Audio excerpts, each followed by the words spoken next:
Morning, morning, morning. Can we just ask everyone to find a seat? And we can come forward, we have lots of seats up front.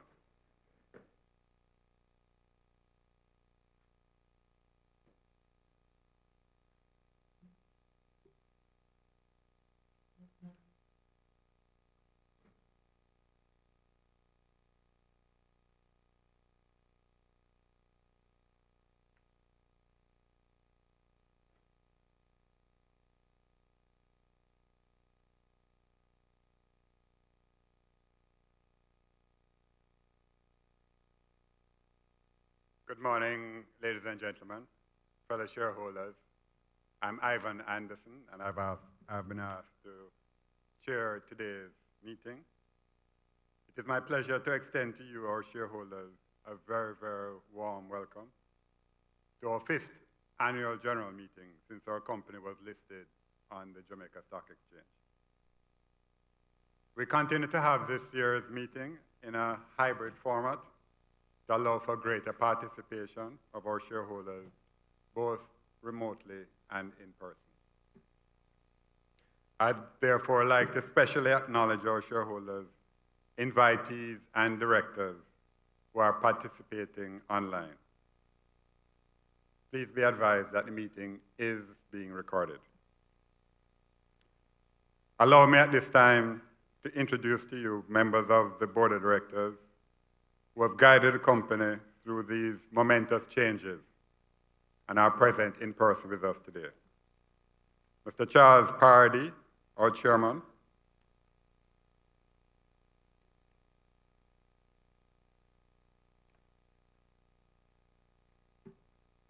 Can give me some help with the monitors.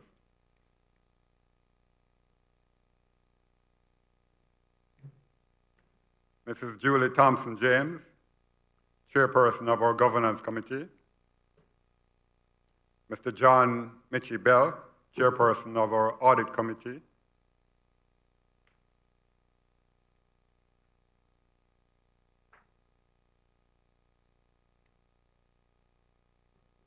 Mr. Alok Jan, Mr. Ian Deere, Mr. Stephen Gooden, the Honorable Patrick Hilton, Mr. Stephen Edwards, Mr. Nicholas Scott,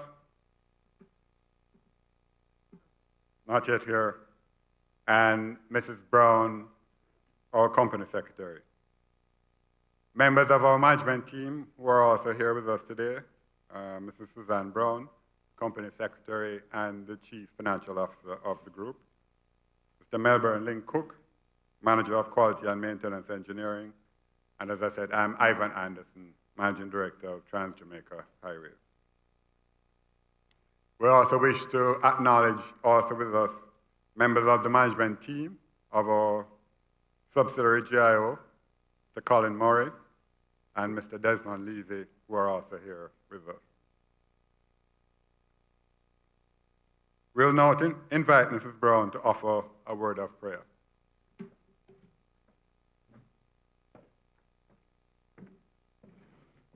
Good morning again, everybody. And let us bow our head in prayer. Dear Lord, we thank you. We thank you again for another opportunity to gather in your presence. We thank you for Transjamaican Highway that has given us the opportunity for today's meeting. We pray that everything will be done according to your grace and your mercy. We give thanks for all our shareholders. We pray our continuous blessing on the management and staff of the Highway 2000 project. And we just pray for Jamaica land we love. We thank you, Lord, for everything. And we just ask that everything goes today in accordance with your grace. Amen.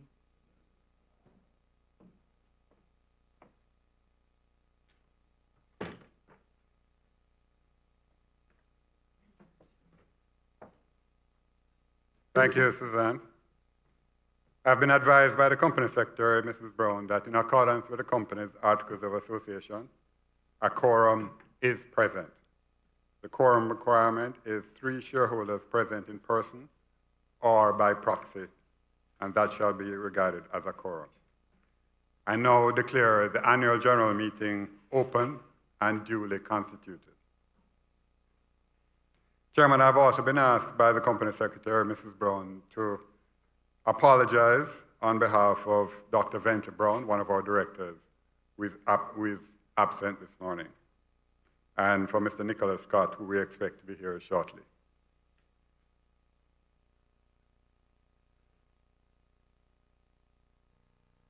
Ms. Caris Lewin, audit partner of EY. The company's external auditors are also present with us today.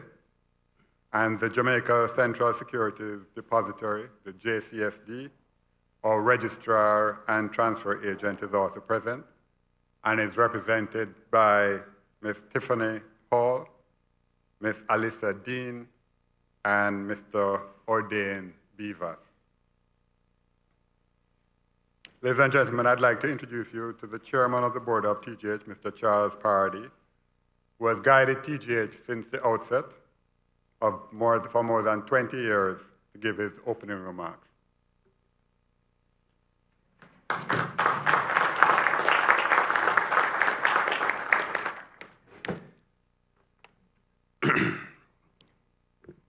Apologies for my broken voice.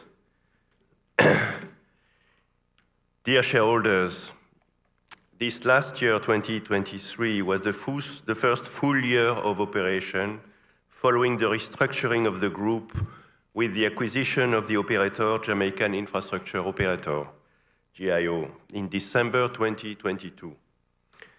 As anticipated, this acquisition of GIO has resulted in a significant decline of our operating expenses by some $17 million US, from 40 million in 2022 to 23 million in 2023. This reduction in expenses has significantly boosted our profitability.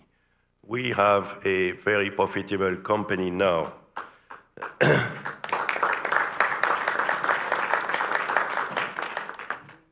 At the end of 2023, the net profit of the group was 24 million US, an increase of 31 million over the net loss of 7 million for the same period in 2022.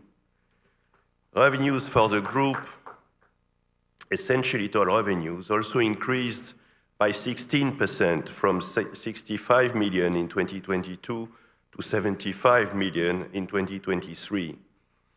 When compared with the pre-pandemic period, revenues for the group have also fully recovered and are now more than 45% above the pre-pandemic levels. As seen throughout the pandemic, our financial structures continue to remain solid. Our commitments to our bond and shareholders continue to be fully protected. In October 2023, we made our fourth dividend payment since our initial public offering in the amount of 15 million US, which represents $1.20 per share, per thousand share, representing an increase of 215% over the October 2022 payment of 7 million. Thank you. For those investors who purchased the shares during the IPO, our 2023 dividend represents a dividend yield of 12%, which is one of the highest on the Jamaican Stock Exchange. Additionally, in keeping with our commitment to increasing the frequency of our dividend payment, in March this year, the board approved the payment of a fifth dividend distribution of 7.5 million, representing $0.6 per thousand share. These improvements in our performance, combined with the Jamaican sovereign improvements, resulted in upgrades in our rating. In September 2023, Standard & Poor's upgraded the rating of our debt from B+ to BB-. Similarly, in March 2024, Fitch also upgraded our rating from BB- to BB. We also continue to carry out highway inspections, maintain our infrastructure at the highest international standards, and work constantly to improve our efficiency.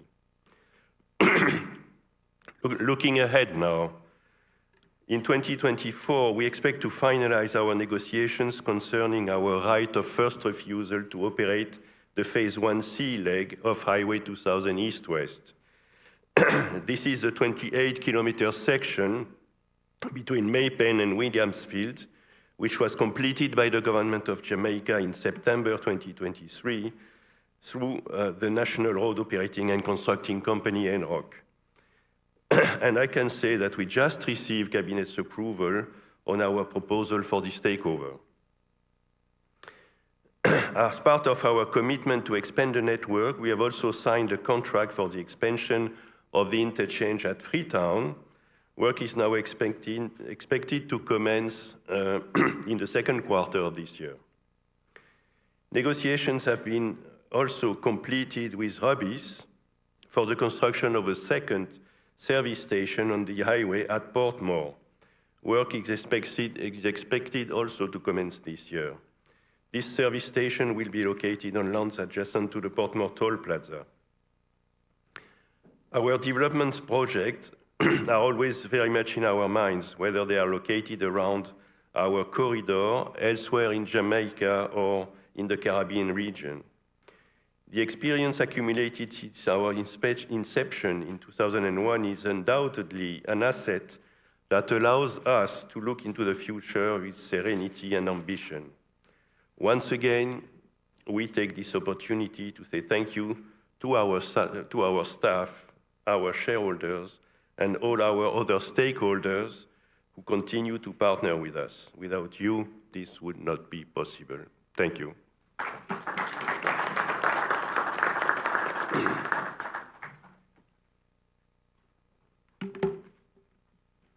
Ladies and gentlemen, today we also have a very special person amongst us. About 25 years ago, this person had a dream of how we could connect a highway system from Kingston all the way to Montego Bay with a link to Ocho Rios. At the time, nobody thought it could happen. But Kingsley Thomas, the Honorable Kingsley Thomas, knew it could happen. And he started the project. Kingsley, if you could stand for us.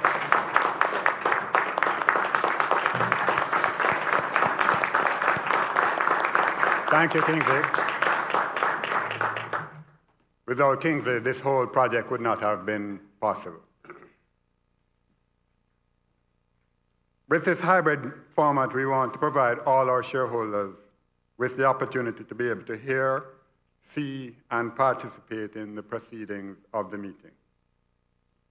We take the opportunity to remind shareholders who are participating online that, as stated in the notice provided for the meeting, that questions may be asked by emailing tjhighway@h2k-tjh.com. Let me just repeat that. tjhighway@h2k-tjh.com. We'll dedicate half an hour for a question and answer session later in the meeting. And please also note that questions that we're not able to answer during the meeting will be responded to subsequently. The notice of the meeting and the form of proxy were dispatched to all shareholders on record as at April 26, 2024, in accordance with the company's articles of association. If there is no objection, I propose that the notice of the meeting be taken as read. May I have a mover for this resolution? Thank you. Can I have a second? Can I get a name? Mr. Gordon, seconded. Mr. Henderson, thank you, Mr. Henderson. Ellison, thank you, Mr. Ellison. All in favor of this resolution, say aye. Aye. The motion is carried. The purpose of this annual general meeting is to seek the approval of the shareholders for the respective resolutions outlined in the notice. The resolutions are duly set out in the notice of the annual general meeting, dated the 26th of April 2024, and duly signed by the company secretary. The first item of ordinary business is the adoption of the audited financial statements for the year ended December 2023, together with the reports of the directors and the auditors thereon. The second item is to ratify the interim dividend payment and declare them final. The third item is to elect directors. The fourth item is to approve the remuneration of the directors. And the fifth and final item of business is the appointment of the auditors, Ernst & Young, and that the board be allowed to fix the auditor's remuneration. We'll now conduct the audit of the meeting as set forth in the notice. And in order to conduct an orderly meeting and give all eligible shareholders an opportunity to participate, we'll follow the procedures as mentioned earlier. Questions and comments from the floor should pertain to the items on the notice. And I ask that persons in attendance wishing to speak to raise their hand, and you'll be provided with the microphone where you'll state your name and status as a shareholder for the minutes. Please note that only shareholders or their duly appointed proxies are allowed to move and second motions and to vote on resolutions.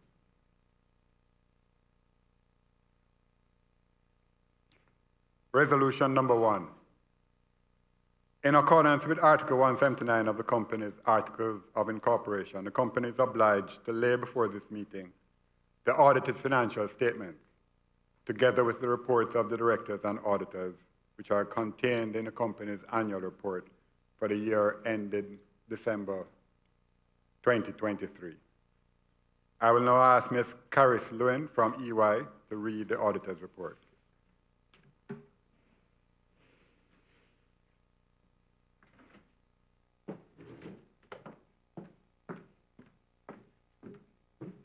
Thank you, Chairman.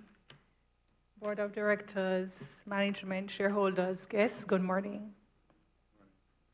Independent Auditor's Report to the members of Transjamaican Highway Limited report on the audit of the consolidated and separate financial statements. Opinion. We have audited the consolidated financial statements of Transjamaican Highway Limited and its subsidiary, the Group, and the separate financial statements of Transjamaican Highway Limited, the company, which comprise the Group's and company's statements of financial position as at December 31, 2023, the statements of comprehensive income, loss, changes in equity, and cash flows for the year then ended, and notes comprising material accounting policies and other explanatory information. In our opinion, the accompanying consolidated and separate financial statements give a true and fair view of the financial position of the Group as at December 31, 2023, and of the consolidated and separate financial performance and cash flows for the year then ended in accordance with International Financial Reporting Standards, IFRS, and the Jamaican Companies Act. Basis for opinion. We conducted our audit in accordance with International Standards on Auditing, ISAs. Our responsibilities under those standards are further described in the auditor's responsibilities for the audit of the consolidated and separate financial statements section of our report. We are independent of the Group in accordance with the International Ethics Standards Board for the Accountants, IESBA, International Code of Ethics for Professional Accountants, including International Independent Standards, IESBA Code, and we have fulfilled our other ethical responsibilities in accordance with the IESBA Code. We believe that the audit evidence we have obtained is sufficient and appropriate to provide a basis for our opinion. Key audit matters. Key audit matters are those that, in our professional judgment, were of most significance in our audit of the consolidated and separate financial statements of the current period. These matters were addressed in the context of our audit of the consolidated and separate financial statements as a whole, and in forming our opinion thereon, and we do not provide a separate opinion on these matters. For each matter below, our description of how our audit addressed the matter is provided in that context. We have fulfilled the responsibilities described in the auditor's responsibilities for the audit of the consolidated and separate financial statements section of our report, including in relation to these matters. Accordingly, our audit included the performance of procedures designed to respond to our assessment of the risk of material misstatement of the consolidated and separate financial statements. The results of our audit procedures, including the procedures performed to address the matters below, provide the basis for our audit opinion on the accompanying consolidated and separate financial statements. Key audit matter: intangible assets relating to service concession agreements, IFRIC 12, and related impairment assessment. Intangible assets amounted to $197.57 million as at December 31, 2023, and accounted for 70% of the total non-current assets for the group. As discussed in Note 4, amortization is charged so as to write off the cost of intangible assets over the period of concession using a projection of traffic on the highway over this period. This projection was reassessed in May 2021 by STAIR, an external consultant from the United Kingdom, and further amended at the end of the 2021 reporting period.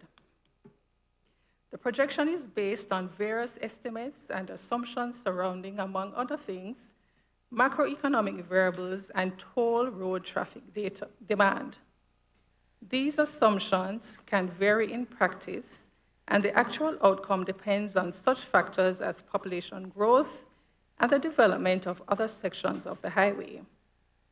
The policy of the Board of Directors and the management is to update the forecast periodically based on the actual traffic.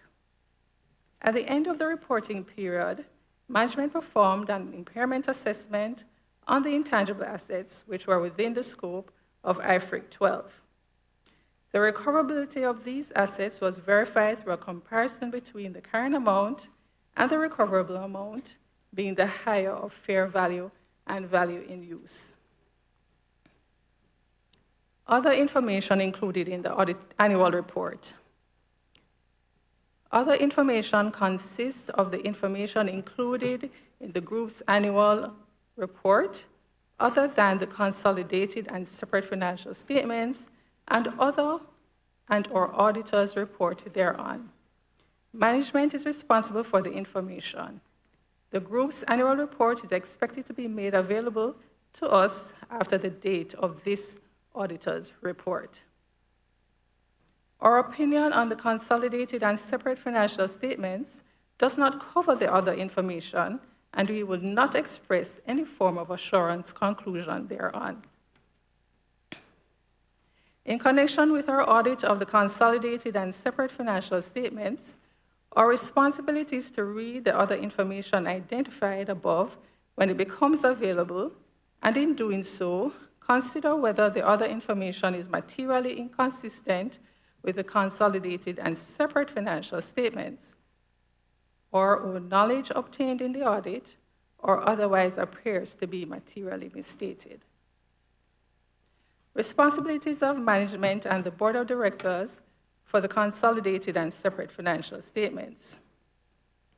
Management is responsible for the preparation of the consolidated and separate financial statements that give a true and fair view in accordance with IFRS and the Jamaican Companies Act, and for such internal control as management determines is necessary to enable the preparation of the consolidated and separate financial statements that are free from material misstatement, whether due to fraud or error. In preparing the consolidated and separate financial statements, management is responsible for assessing the company's ability to continue as a going concern, disclosing as applicable matters related to going concern, and to using the going concern basis of accounting unless management either intends to liquidate the company or to cease operations or has no realistic alternative but to do so. The Board of Directors is responsible for overseeing the group's financial reporting process.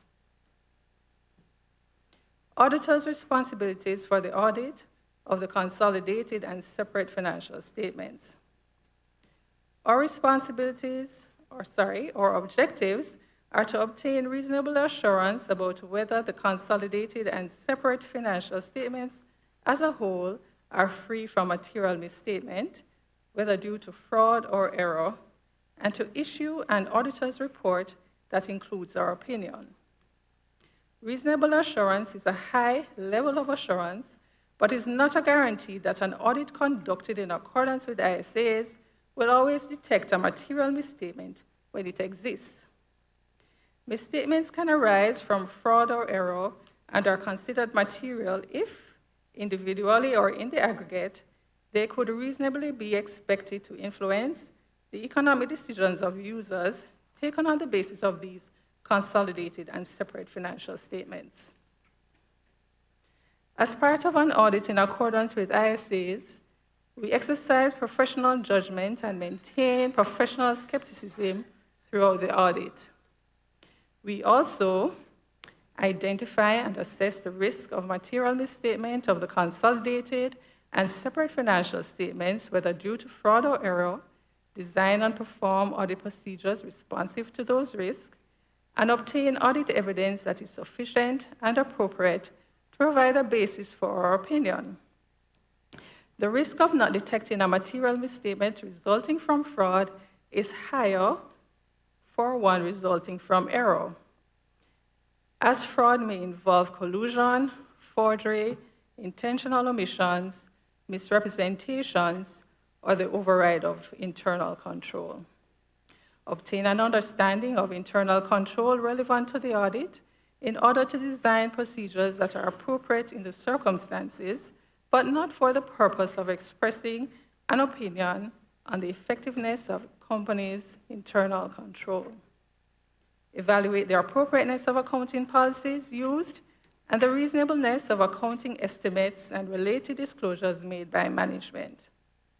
Conclude on the appropriateness of management's use of the going concern basis of accounting and, based on the audit evidence obtained, whether material uncertainty exists related to events or conditions that may cast significant doubt on the company's ability to continue as a going concern. If we conclude that a material uncertainty exists, we are required to draw attention in our auditor's report to the related disclosures in the consolidated and separate financial statements, or, if such disclosures are inadequate, to modify our opinion. Our conclusions are based on the audit evidence obtained up to the date of our auditor's report. However, future events or conditions may cause the company to cease to continue as a going concern. Evaluate the overall presentation, structure, and content of the consolidated and separate financial statements, including the disclosures, and whether the consolidated and separate financial statements represent the underlying transactions and events in a manner that presents a true and fair view.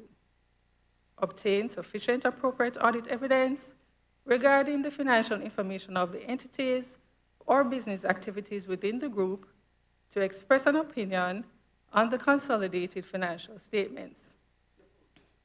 We are responsible for the direction, supervision, and performance of the group audit. We remain solely responsible for our audit opinion. We communicate with the Board of Directors regarding, among other matters, the planned scope and timing of the audit and significant audit findings, including any significant deficiencies in internal control that we identified during our audit. We also provide the Board of Directors with a statement that we have complied with relevant ethical requirements regarding independence, and to communicate with them all relationships and other matters that may reasonably be thought to bear on our independence and, where applicable, related safeguards. From the matters communicated with the Board of Directors, we determined those matters that are of most significance in the audit of the consolidated and separate financial statements of the current period and are therefore the key audit matters.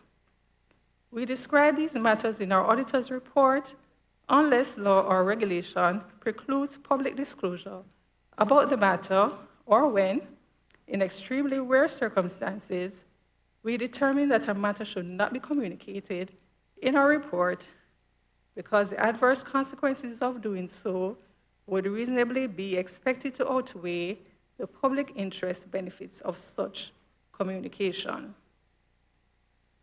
Report on additional matters as required by the Jamaican Companies Act. We have obtained all the information and explanations which, to the best of our knowledge and belief, were necessary for the purposes of our audit. In our opinion, proper accounting records have been maintained so far as appears from our examination of those records, and the consolidated and separate financial statements, which are in agreement therewith, give the information required by the Jamaican Companies Act in the manner required. The engagement partner on the audit resulting in this independent auditor's report is Rochelle Stevenson, signed Ernst & Young, Chartered Accountants, Kingston, Jamaica, March 14, 2024. Thank you.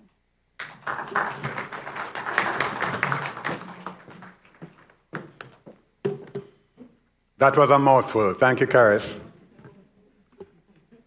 All right, so now we get to the good part of the presentation, where we talk a little bit about what happened last year and what we expect to happen in the year to come. Suzanne and I will cover this section of the presentation. So we'll cover the director's report, which will look at the financial performance of the group, now the group, the operational highlights, the strategic initiatives and things that we plan to do, and go into more detail in terms of our financial reporting. So let's start with the financial performance.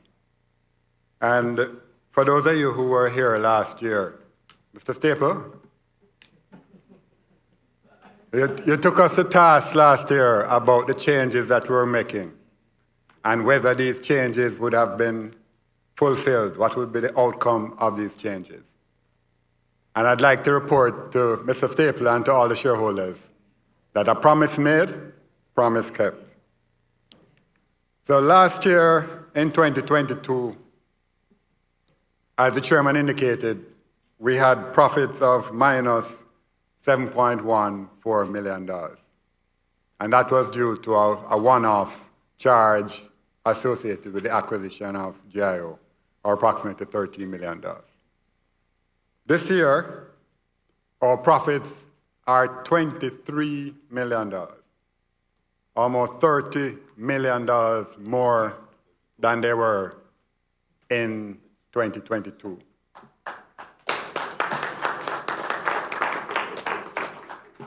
In fact, that one-off acquisition cost of 13.8, if you add it back to the 2022 numbers, then we would have made about 6.74 million. But our actual profits for this year, even taking into account that one-off settlement of $13.8 million, has increased by 255%. In 2021, our profits was 3.9. In 2020, it was a loss of 1.87.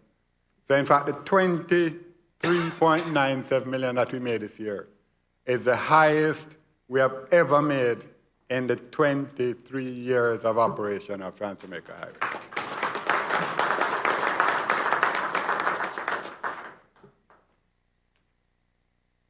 So how did we achieve it? How did we significantly increase our profitability? The first area we looked at was the area of our costs. Remember last year we looked at not just our cost internally, but how do our costs compare globally? And you recall we asked KPMG to look at where we were in terms of global toll road companies and how we compared. So we looked at what we call the total cost to collect the toll per transaction. How much does it cost us every time somebody goes through the toll plaza? How much does it cost? And this year, the costs have declined by 47%. So our cost to collect the toll, every transaction, every time somebody goes through the toll plaza, has gone down from about 45 cents to about 30 cents. So the cost to collect the toll per transaction has gone down by about 47%. But not only has it gone down by 47%, it is actually now lower than the global average for toll road companies throughout the world.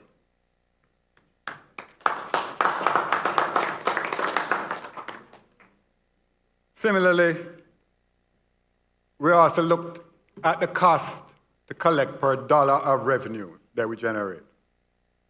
So out of every dollar, how much are our costs? So out of every dollar we collect, how much are our costs? Last year, our costs were approximately 18 cents US per dollar of revenue generated. This year, we're down to about 9 cents per dollar of revenue generated. So our cost per dollar is now down 52% over where we were last year. So the first area was obviously our costs and bringing down our costs through the restructuring. But this profitability has not only been driven by our reducing costs, but we have also driven revenues as well. So our revenues last year was approximately 75.2 million US, which was 16% more than the revenues in 2022. And in fact, our revenues are now 41% higher than pre-pandemic 2019 revenues. So not only have we been able to reduce our costs, but we're driving our revenues as well as a group. What does that mean? I'm sure you know what that means to the shareholders. So our board insisted that the benefits that we derive from the restructuring, from the reduction in our costs, from driving our revenues, be translated into dividends to our shareholders. Thank you. So last year, we authorized the payment of dividends of approximately 15 million US dollars. As the chairman mentioned, this is one of the highest in the Jamaica Stock Exchange. And that was 114% more than our dividends that we paid in 2022.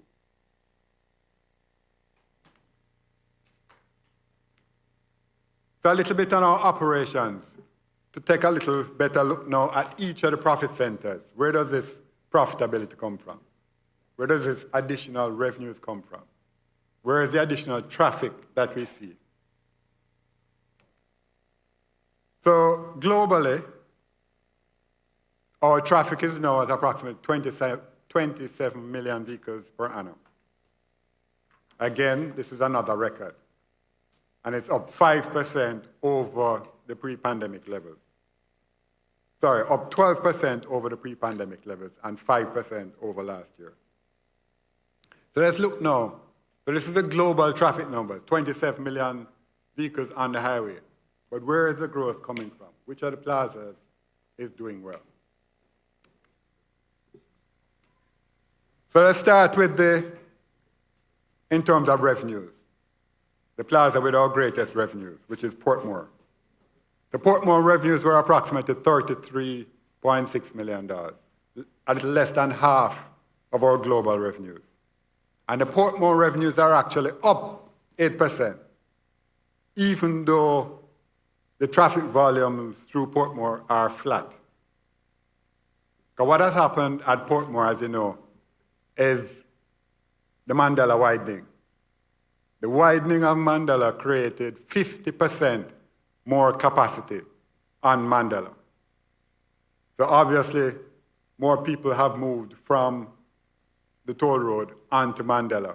But notwithstanding the fact that the traffic levels are flat, our revenues are up 8% on Portmore. The next plaza, in terms of revenues, is the Vineyards Toll Plaza out in Old Harbour. Vineyards revenues are approximately $28.1 million, and Vineyards is the next highest toll plaza in terms of revenues. Revenues at Vineyards are again up 22% over 2022. Traffic is up 11% over 2022.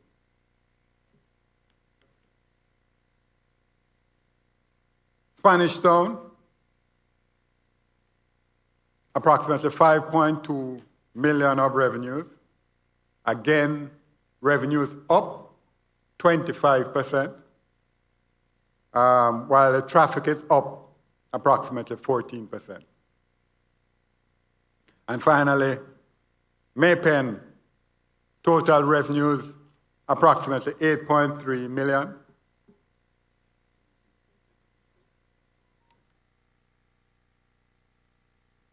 Maypen, approximately $8.3 million. Revenues up 25%, whereas traffic is up 88%. So that is what accounts for the 27 million vehicles on our road and the growth in revenues on our highway.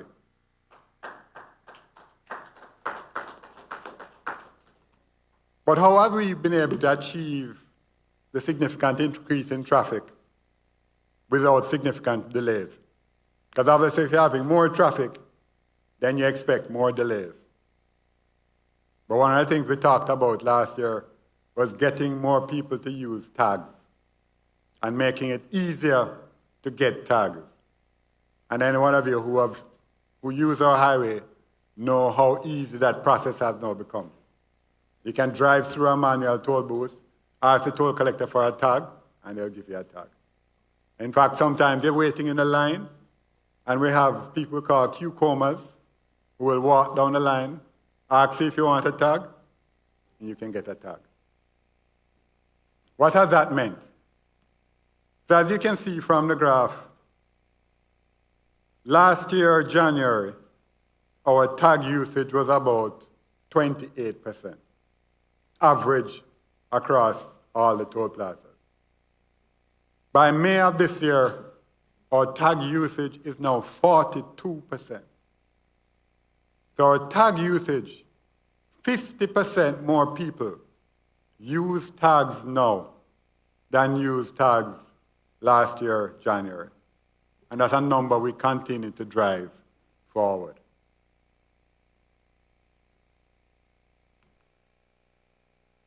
So in terms of where we are in the IPO, a lot of you have been with us since the IPO was launched in 2020. And we gave you projections in the IPO as to where we would be year after year, going right through until 2036. So this is where we are in comparison to our IPO. So in terms of revenues, our IPO projected revenues of about $65 million in 2023. As we indicated, our actual revenues are now about $75 million. Our IPO projected that our traffic volumes would have been approximately 26 million vehicles per annum, and our traffic actual is over 27 million vehicles per annum.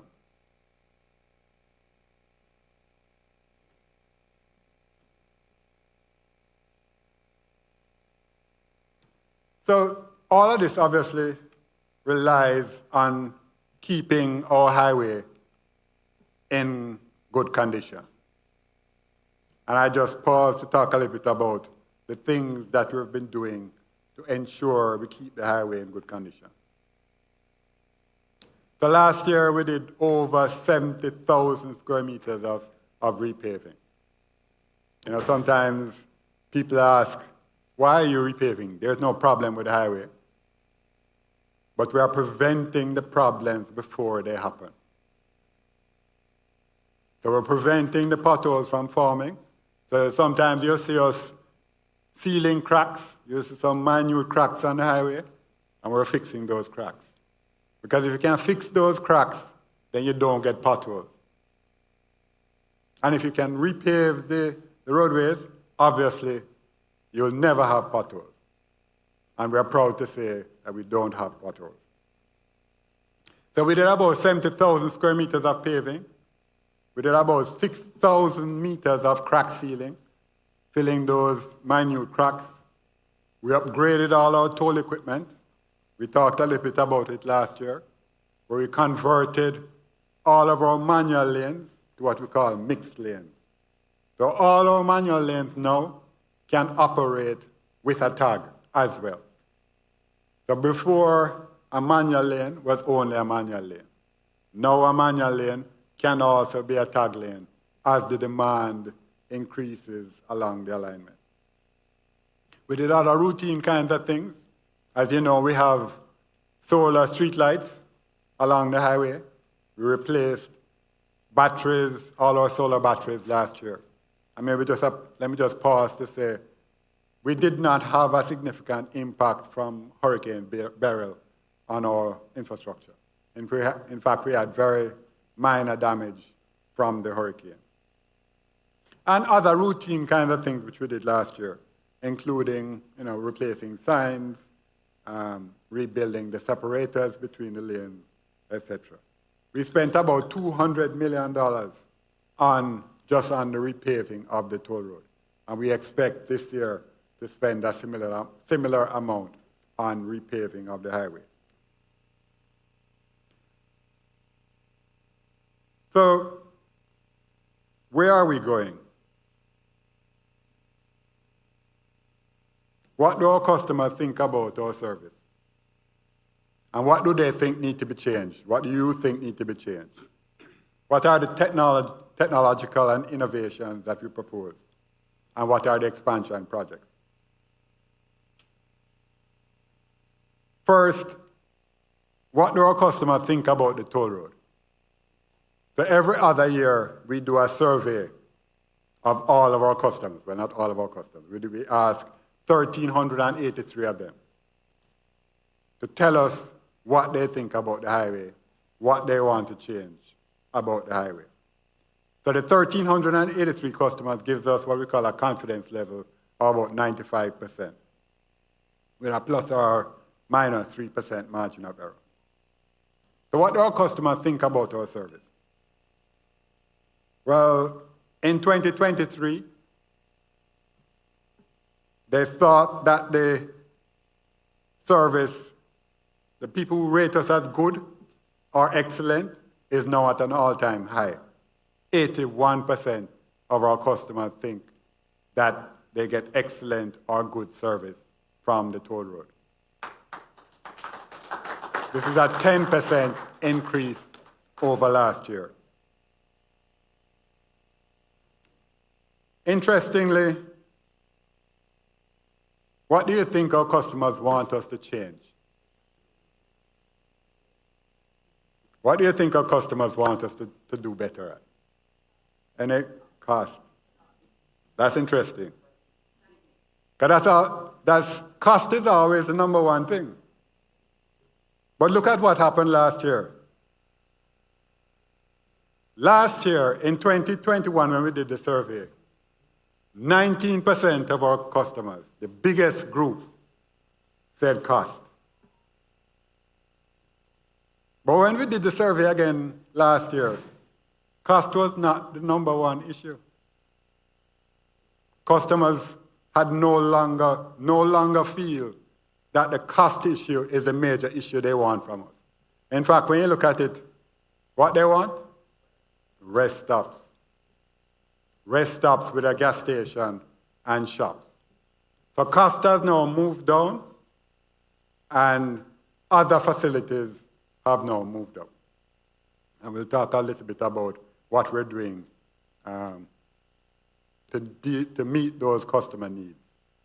So rest stop was number one, cost was number two, having more friendly staff was number three, and we'll talk a little bit about what we're doing for each of those. So in the first instance, as you know, we've been talking to Rubis for some time, and we've now finally signed an agreement with Rubis to operate a new gas station facility with convenience store and shops at the Portmore location, just beside Portmore, in the next few months. So the agreement is signed. Rubis has now submitted all their drawings and the application for planning approval to the relevant agencies. And once they receive approval, they will commence construction of the new facility.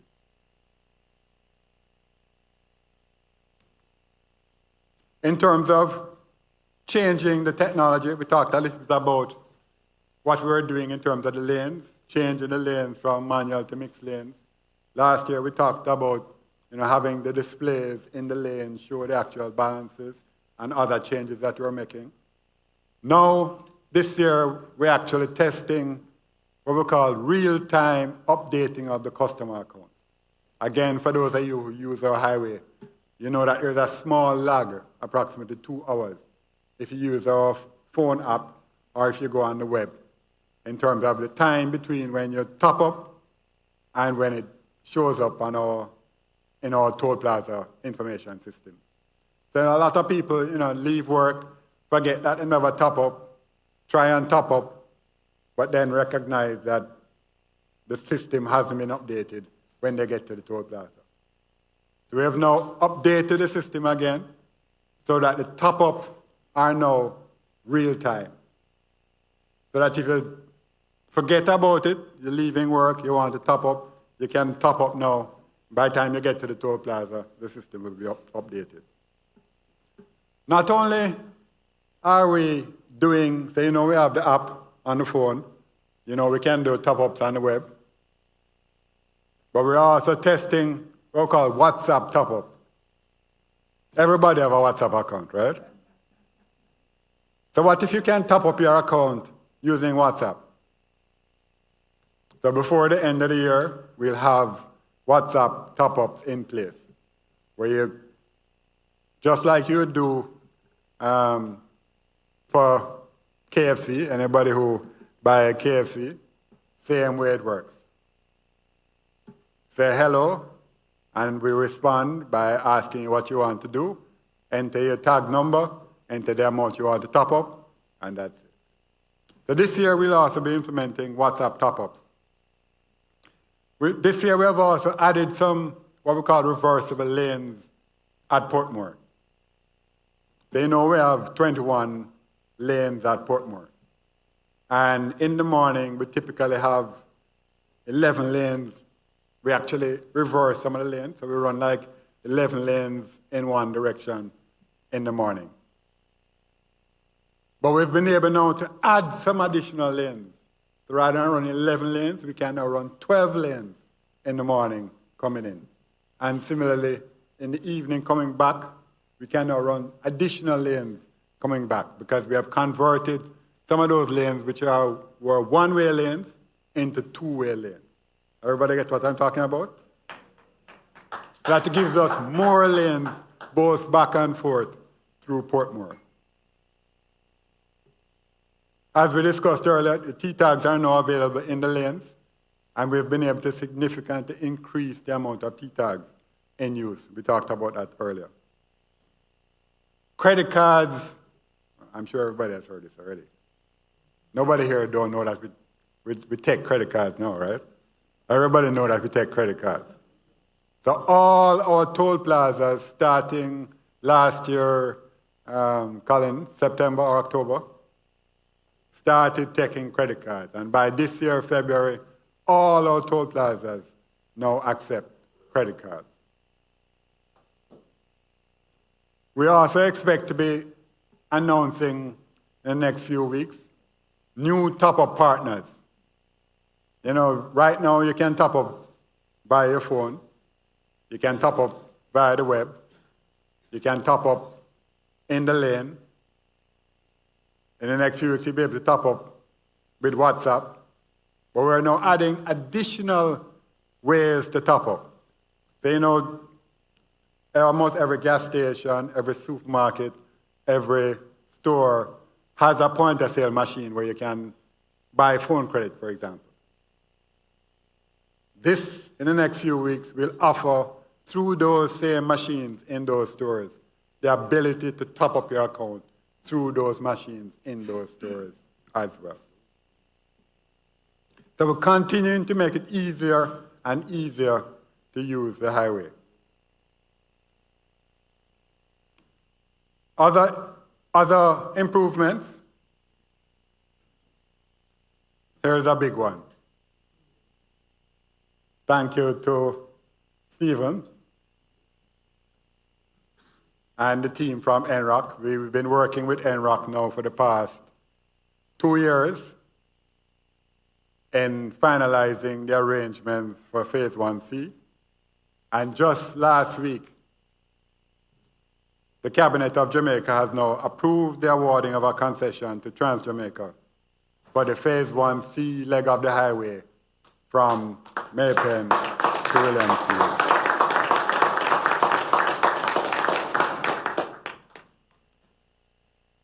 So this is expected to boost our revenues by a further $9 million US per annum.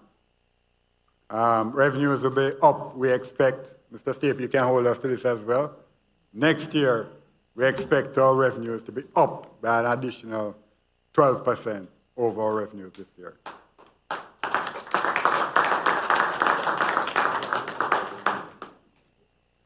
We've also started work on our new Freetown interchange ramps. Any of you who've been that side, down by Hypro, you know where Hypro is, where the exit to Longville is.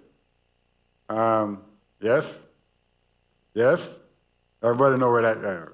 So down at Hypro, down at Longville, we're now building new access ramps to the highway that will allow the people in that community, in the Longville Park, in the Maypen community, in the Old Harbour Village communities to be able to access the highway.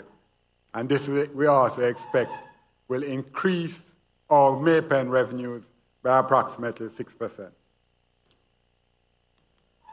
Finally, in terms of new ramps, we continue to work on new additional access ramps just outside of Spanish Town.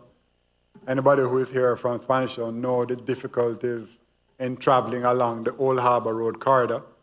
You know, coming in from Old Harbour, coming into Old Harbour Road roundabout. That corridor has now become severely congested. So we have a number of developments in that area, a number of new developments. Silver Sun is a brand new development with over 1,000 houses being built by the NHT in that old Innswood area. We have the Orchards development, we have the Jacaranda development. So this new access ramp will provide access for all of that area to get on and off of the highway. So we now have approvals from the NAA, and we're now finalizing the approvals from NROC. And once those are in place, then we expect to begin the implementation of those new ramps.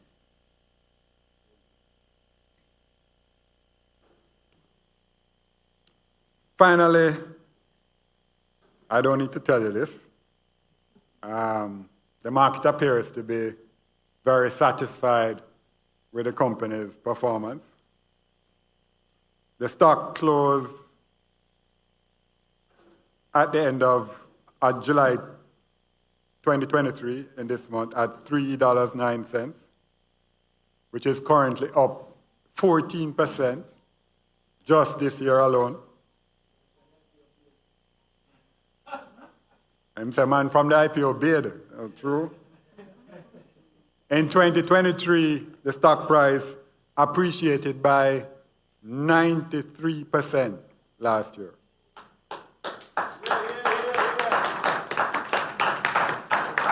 At the same time, the general market, so while our stock was doing that, the general market was doing this. So I think the market is fairly satisfied, and we hope that you are also satisfied. Thank you very much. I'll hand over now to Suzanne.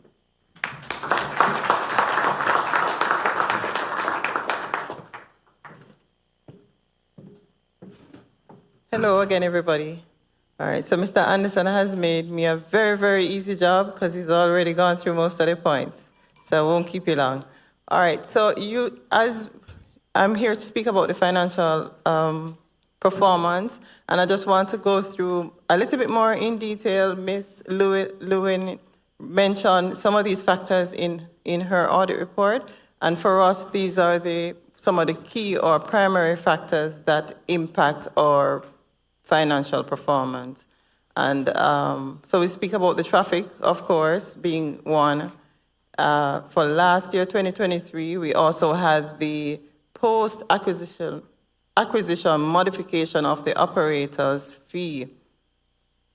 There's also the amortization of the intangibles, and that's just another way to saying the cost of the road network itself. And the major maintenance. So as Mr. Anderson presented, we do serious maintenance right through, whether or not it's required, because we maintain the road in accordance with international standards. All right, so we start by looking at the consolidated statement of comprehensive income. All right, so as we saw from Mr. Anderson's presentation, last year, the consolidated net profit for the group was approximately 24 million, and I'll just go into a little bit of the details of the contributing factors to getting to that 24 million last year. All right, so most importantly, the revenue, and so we saw the traffic numbers that contributed to this revenue. Last year we had revenue of 75.2 million. And this was 16% over the 65 million we saw for 2022. The main factors, of course, was the continued traffic growth that we have been seeing, and also the annual review of the toll tariff, which takes place in July of each year. In terms of expenses, our expenses for last year were 22.4 million, and it went down by 44% over 2022. Primarily, as we said, the modification of the operator's fee. So post-acquisition, we were able to modify the agreement, the pre-existing agreement we had with the operator, which saw a reduction in the fee and contributed to the lower expenses we had last year. It was offset by higher maintenance costs and also high amortization of the intangible asset, which goes in line with the growth in traffic that we have been seeing. Other contributing factors, finance costs, and this is primarily relating to the secured notes that we have in respect of our relationship with the bondholders. So last year, our finance costs were 14.5 million. It slightly decreased by 0.3 million compared to the 14.8 million for the prior year. And this is in keeping with the fact that we pay principal on a quarterly basis for those secured notes. In terms of profit after taxation, so like we said, overall profit for 2023 was 24 million. This was up 31.1 million over the prior year loss of 7.1 million for 2022. And this was after recognizing corporate and deferred taxes of 8.2 million. Corporate and deferred taxes for the prior year were 2.9 million. I have been on twice. All right. So we'll take a look now at the consolidated statement of financial position. Okay, so the primary assets for the group are the intangible assets, and they balance at year in 2023, 198 million, and this represents our right under the concession agreement, and is, as Ms. Lewin said, it is reported at cost less accumulated amortization and any impairment that may have taken place. Our next big asset is the amount of restricted cash that we hold. And this refers to funds that we put aside for specific activities, primarily debt servicing, major maintenance, operational cost, and also for approved distributions like dividends. The other asset being the deferred asset, which stood at 15 million at the end of 2023, and this is recognized on the built-up tax losses that we had at the beginning of the concession. We are now able to utilize those tax losses because the company has sufficient profit to sustain that. Sorry, I went too fast. All right, so moving on to liabilities, our primary liability being the secured notes that I spoke about just now. Balance at 2023 December stood at 203 million, and as we recall, the balance of 225, the balance was at 225 when we issued in March 2020. We also have cumulative redeemable preference shares. Though this is dominated in in Jamaican dollars, at the end of 2023, the US dollar value was 25 million, and these pref shares pay interest on a quarterly basis. There's also the provision for the renewals, so we keep on our balance sheet a provision of what it will take us to do major repairs on the road network over the next 3 years, and at year-end 2023, that was $9 million. In terms of equity, our share capital remains at 27 million.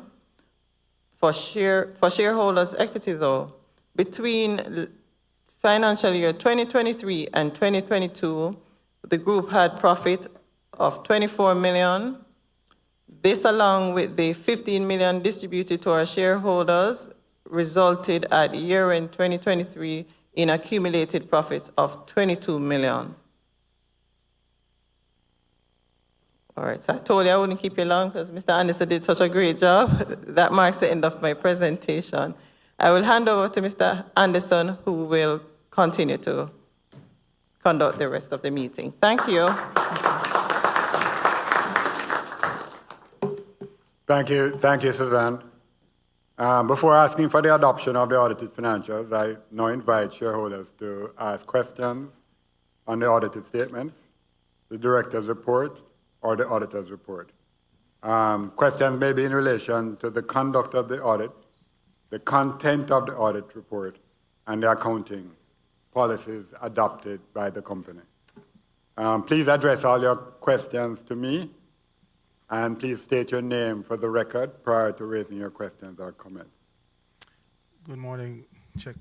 Good morning, Mr. Good morning, good morning. Jason Craig Watson is the name. Mr. Watts? Jason Craig is the first name. The last name is Watson. Watson. Thank you. Morning, Mr. Watson. Hyphenated. Just wanted a quick comment. Really just want to congratulate you and the team, the board, the staff. It's been a good year.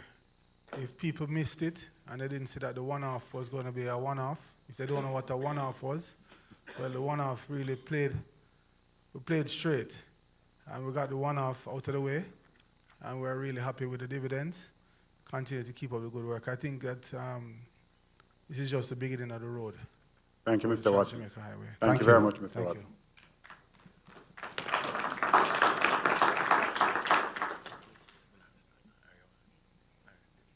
Mr. Chair. Mr. Staple, good morning, sir.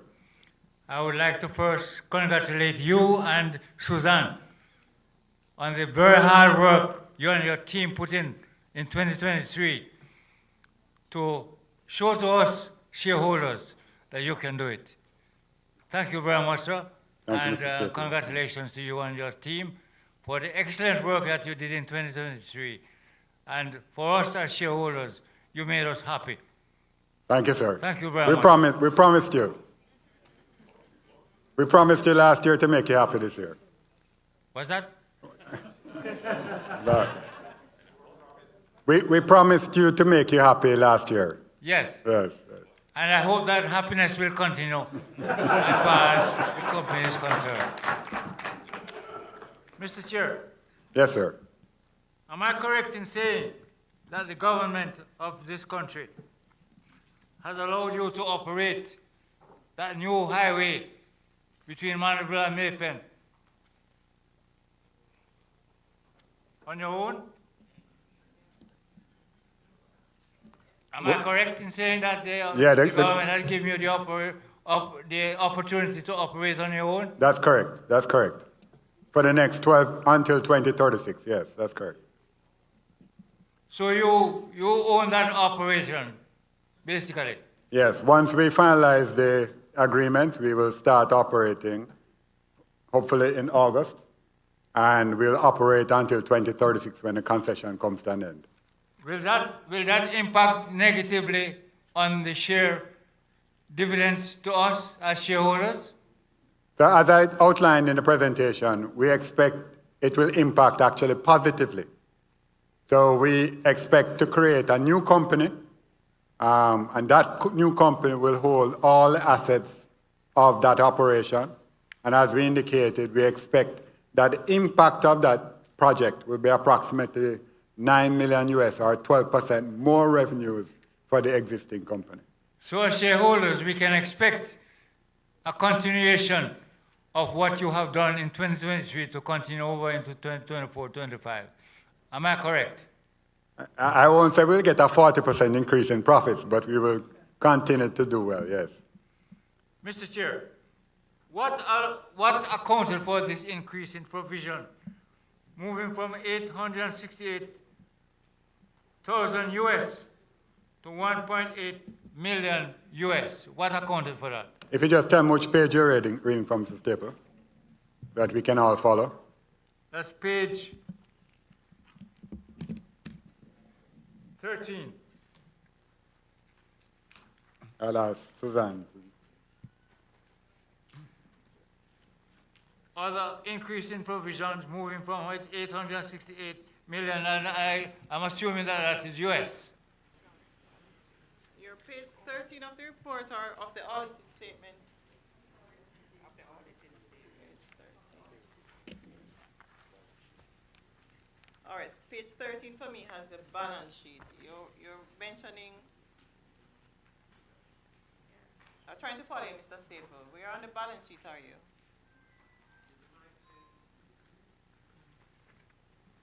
Transjamaica Highway separate statement of cash flows for year ended December 31.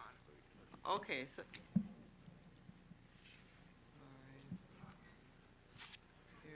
No, he's looking at it.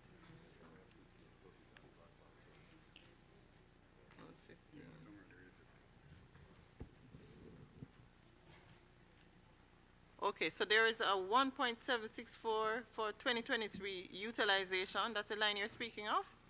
Yes, if you move from 868,000 in 2022 to 1.8 million in 2023. What accounted for that? Okay, sorry. Mr. Staple, I'm going to go to page 52 to follow you a little better. 1 second. Yeah, he's speaking on it. Increase in provisions. Okay. All right, so Mr. Staple, the provision is based on each year you look at the amount of work that you need to do. So we do for last year we're looking at 3-year period, and you're looking at the works that you need to do, and you're making a provision. You're putting aside what you think you will spend over the next 3 years. So the figure doesn't stay constant, it's not static.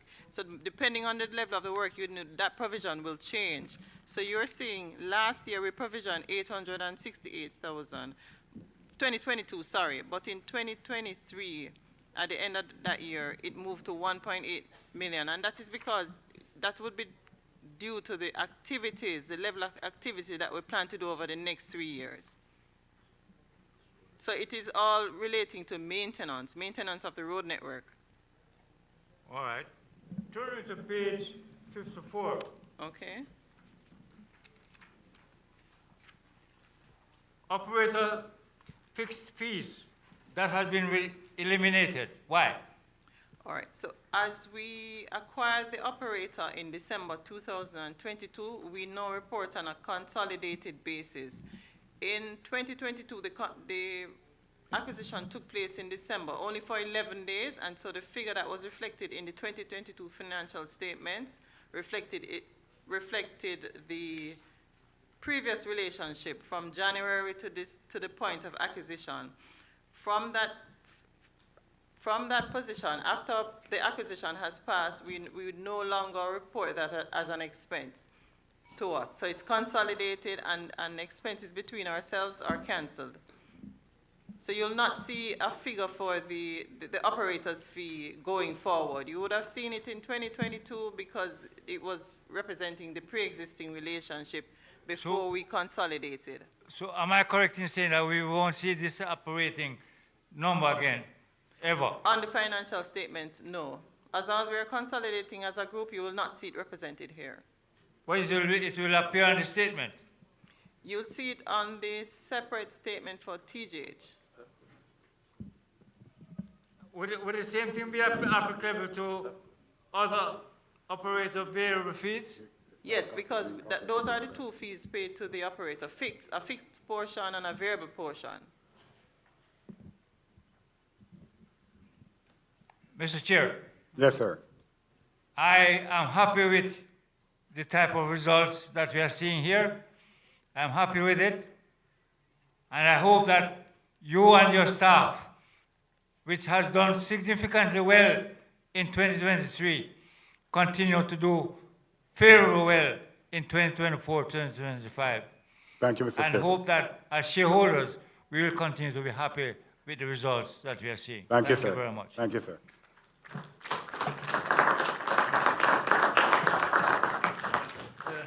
So Chairman, Livingston Young. Mr. Young, good morning. Morning, sir. I don't quite remember. $7 million you make off profit for the year, financial or something? No. We made 23 million All right. for this for last year. Yes. All right. Out of that 20, when you take out tax out of it, how much you have left out of it? No, 23 is what is left after tax. So you make more than 23 then? The 23 was after taxation figure. We'll go back. So otherwise, you make more than 23 then? Because you have to take tax out of it. Right. So Mr. Anderson is going to show you in a minute the pre-tax figure. Here. Aye. There we go. So the profit before taxes was 32.17 million. Okay. And we paid 8.2 million in taxes in 2023. Okay, all right. So those are the numbers there. All right. You can turn to page 51, note 13. Barring, note 14. 13A, note 14. Barring. You hear, Mr. Chairman, the group and the company says security authorized amount, long-term financial debt, note of 8,572,000, 2022 and 2023, 7,558,000. You could have explained it under authorized of borrowing costs of 461,000, 2022 and 2023. Could have explanation, please? You want an explanation on the borrowing cost? Yeah, and liabilities of 10,800,000 and something. All right, so let me go first with the 10 million. So the 10.8 million represents what we will be obligated to pay for 2024. What they call the current portion shows you what you're going to be doing in a year from now. So that 10.8 million this was 2023, so in 2024, this year, this is what we will pay out to the bondholders. And as you know, the full loan was 225 million, which was issued in March 2020. Repeat that one of yourself. In the first paragraph, it tells you the value of the full note, which was 225. So we continue to pay off that note each year. 10.8 million being the amount that we're obligated for 2024, and it's shown as the current portion. Yeah, because, hold on, because I see the 5.75% per annum. Oh. That is the interest rate that we pay. So Okay. just to remind you, Okay. so in 2020, we took a loan, which we used to pay off all our pre-existing loans, which is a loan at about 5.75% interest rate. And it is those loans that are being reflected now. The amounts that are due for repayment this year is what you're referring to. So there are no new loans that we're taking. Oh, that made a liability. Right. Yeah. Liability means that what we owe. Yeah. All right. Turn to one more. Turn to page. Hold on, coming up. It's 2 page. One on the left and one on the right. All right. 58. Note 24A. Risk. Market risk. This is the group. This is euro and Jamaican dollars. Liability, asset, and liability. Foreign exchange. You there, Mr. Chairman? Yes. All right. You there, the Jamaican dollar first. Right. Yeah, 23,398,000. That for 2023. And 2022, 25,420. Give an explanation on your liability and your assets. All right. So this 2023 amount represents the liabilities that we had on book in Jamaican dollars. So what is basically highlighting to you are the values of the liability that we hold in Jamaican dollars. So last year, 2023, based on the exchange rate, it was valued at 23.3 million. Miss, hold on a little bit. Why you do this in euro? You couldn't do it in US. Why? I just want. It is what is required under the accounting standard. So it's not necessarily to just choose a currency. We hold assets and liabilities in Jamaican dollars, so we represent them here in the financial statements as well. Them say they're not here, you know. Them say they're not here. You're not hearing me? Yeah. They say, oh, still plan this time. Yeah, go ahead. No, I'm just saying it is what is required under the accounting standard. So it is, we hold assets and liabilities also in Jamaica. We report in US dollars, yes? Yeah. But we also hold assets and liabilities predominantly in Jamaican dollars, such as the preference share, which is Jamaican dollar denominated. Oh, that's how I'm investing. I'm investing in that too. Right. Check on the other side. Revaluation, devaluation. Explain to me, 1 plus 1, the first part, 2023, 1 plus 4 plus. Revaluation, devaluation. I wonder if I see something over both sides. The explanation of the group. This one is the group. You see there, ma'am? Right. So this is just giving you information on the impact of the foreign currency. Yeah. On certain items in our financial statement. So it's more for your information, this part here. Yeah, so when the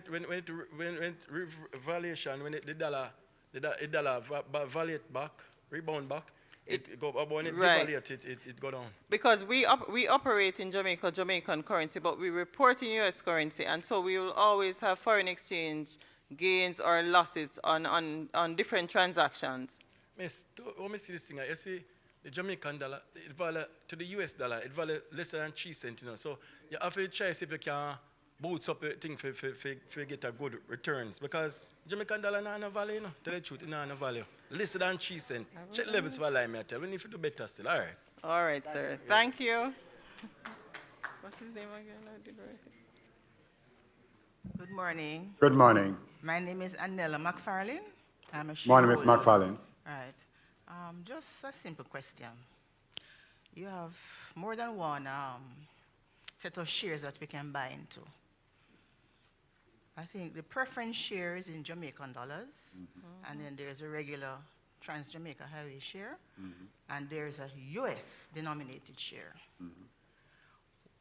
Do we expect to get payment for the US denominated shares in US dollars? Yes, you don't receive your dividends in US dollars? I'm just asking to make sure. What do you pay in? So I understand though that based on the banking arrangements some persons have because they have a Jamaican dollar account tied to listed for the payment, when it gets to the bank it is converted into Jamaican dollars and paid because the account is maintained in Jamaican dollars. Okay. So if you have a particular situation, we could take your name and see with the Jamaica Stock Exchange after, but that is my understanding. If you give your Jamaican dollar account for receiving your payment, then when it gets to the bank, they will convert that to be able to credit it to your account. All right, there must have been a misunderstanding because I bought in US dollars. I bought the shares in US dollars. All right, so what I'm going to ask you to do for me, please, I'm going to ask someone to take your name, and we will just follow up with the register to see what is happening in your particular case. Or should it be with the broker? Which one do you think is? You could see with your broker as well. Do you have a US dollar account where the funds are going, or a Jamaican dollar account? I just tried it out, 'cause I want to see how it operates. So if it does well, I will keep with it. But if I'm going to have problems with it, I'll just get rid of it. I don't So think I it's a want share to per know- se, it's just I want to to know work out what the is really administration. So we'll just take the information and see what is happening on the administrative side. So Okay. it wouldn't be the share that is giving problem, it's more sorting out the administration. Yes. Right. Because you're buying US, you want to get a little bit more in your account. So So as long as you have a US, do you have a US dollar, did you give the JCSD a US dollar account? yes, I sort it out with them, but I bought it in US dollar. So you're And I expecting got a US. check in Jamaican dollars. I got a check. All right, in so Jamaican dollars. we'll look at it for you. All right. Thank you. Good morning, everyone. Good morning. I'm Roxanne Smichael, shareholder. Morning, Ms. Michael. All right, so I have several questions. All right, so the first question I'd like to ask is, when do you propose to start, to commence the collection of toll from the Mapen to Williamsfield Highway? Yeah.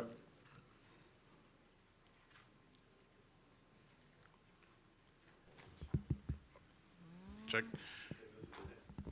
Okay, let me do that. Check. Okay, it's working. So, as Mr. Anderson would have mentioned earlier, that we are aiming for a mid-July date. Sorry, did I say July? Mid-August, sorry. A mid-August date for the commencement of toll on the Mapen to Williamsfield Highway. The exact date will be communicated by the government of Jamaica in short order. All right, thank you. All right, next question.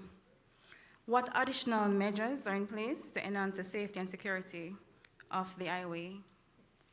And I'm going to be more specific. I was driving to Montego Bay, and I had to make a stop in the middle of the night, and all I saw was Peony Valley. There's no lights. The lighting is limited on the highways, Which highway are you talking about now? north-south. I think you're in the wrong project. All right. All right, so, I mean, for the benefit of anybody who may not be aware, so we operate what we call the East-West Highway, only the East-West Highway. Okay. So only the highway from Mandela to Mapen, hopefully to Williamsfield. And St. Thomas, yes, all right. No. Okay. So we only operate Mandela to Mapen and to Williamsfield, Okay. along with the Portmore Causeway. So those are the highways that Transjamaica Highway is responsible for. Yes. The highway to the north is what we call the North-South Highway, which is operated by China Harbor Engineering Company.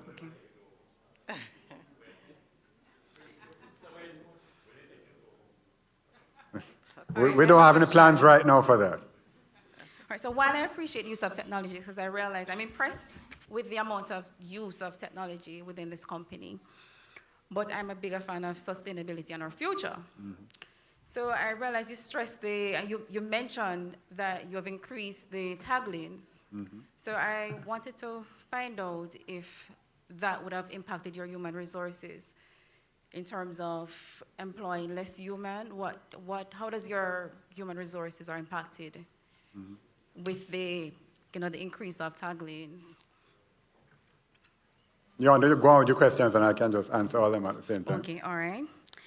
Well, these are just recommendations. Because since I wasn't a part of the survey, so, so I wanted to recommend, especially for the Portmore leg, that we have an automated incident detection. That could be a feature on the app. I realize when there's an accident, especially the Portmore leg, traffic back up from oi. So if we could have a feature on the app to say that the traffic is in this lane, we divert to that lane, something like that. Just something to give us an idea of what is going on. And also I recommend that we have separate cash lanes from the credit card lanes, solely because of the time that each transaction would take. A cash transaction takes less time than a credit card transaction. So yes, so that's my recommendation, since I was not included in the survey. So those are my questions, sir. Thank you, Ms. Michael. So the transition to increasing the number of tags, so she talked about as I mentioned earlier, we've increased the number of people using tags by about 50%. And our goal is to get to about 80% over the next 3 to 4 years. 80% of people using tags. And so what we see happening is, yes, we'll have less toll collectors, people in the lanes themselves collecting tolls. But we expect to have more what we call back office people, dealing with transactions, responding to the public. So as we reduce the number of toll collectors, we expect that the back office people will also increase. So right now, we have not had any reductions in staff numbers as a result of the increase in tolls. The automated incident detection is a very good idea, and we'll look at how we can get that implemented. Currently, we have video boards, as you know, and on those video boards, we provide information. If there's an accident, we can provide that kind of information on those video boards. But having the information in the app would also be beneficial, agreed. The cash and credit card, hopefully, Colin tells me, Colin, who is the CEO of GIO or operators, they have done some timing studies on cash versus credit card transactions. And typically, in fact, the credit card transaction is only a few seconds, 3 or 4 seconds, Colin, longer than the cash transactions. Especially if your credit card works. If your credit card don't work, they have a problem. But as you know, all our machines are also tap-enabled. So there's no need to enter the card, put the card in the point-of-sale machine and enter a PIN. You can just tap and go. And it depends on the bank, because Scotiabank usually have an issue with the tap. So it depends on the bank. As I said, sir, it makes a difference. Even a second makes a difference. Thank you.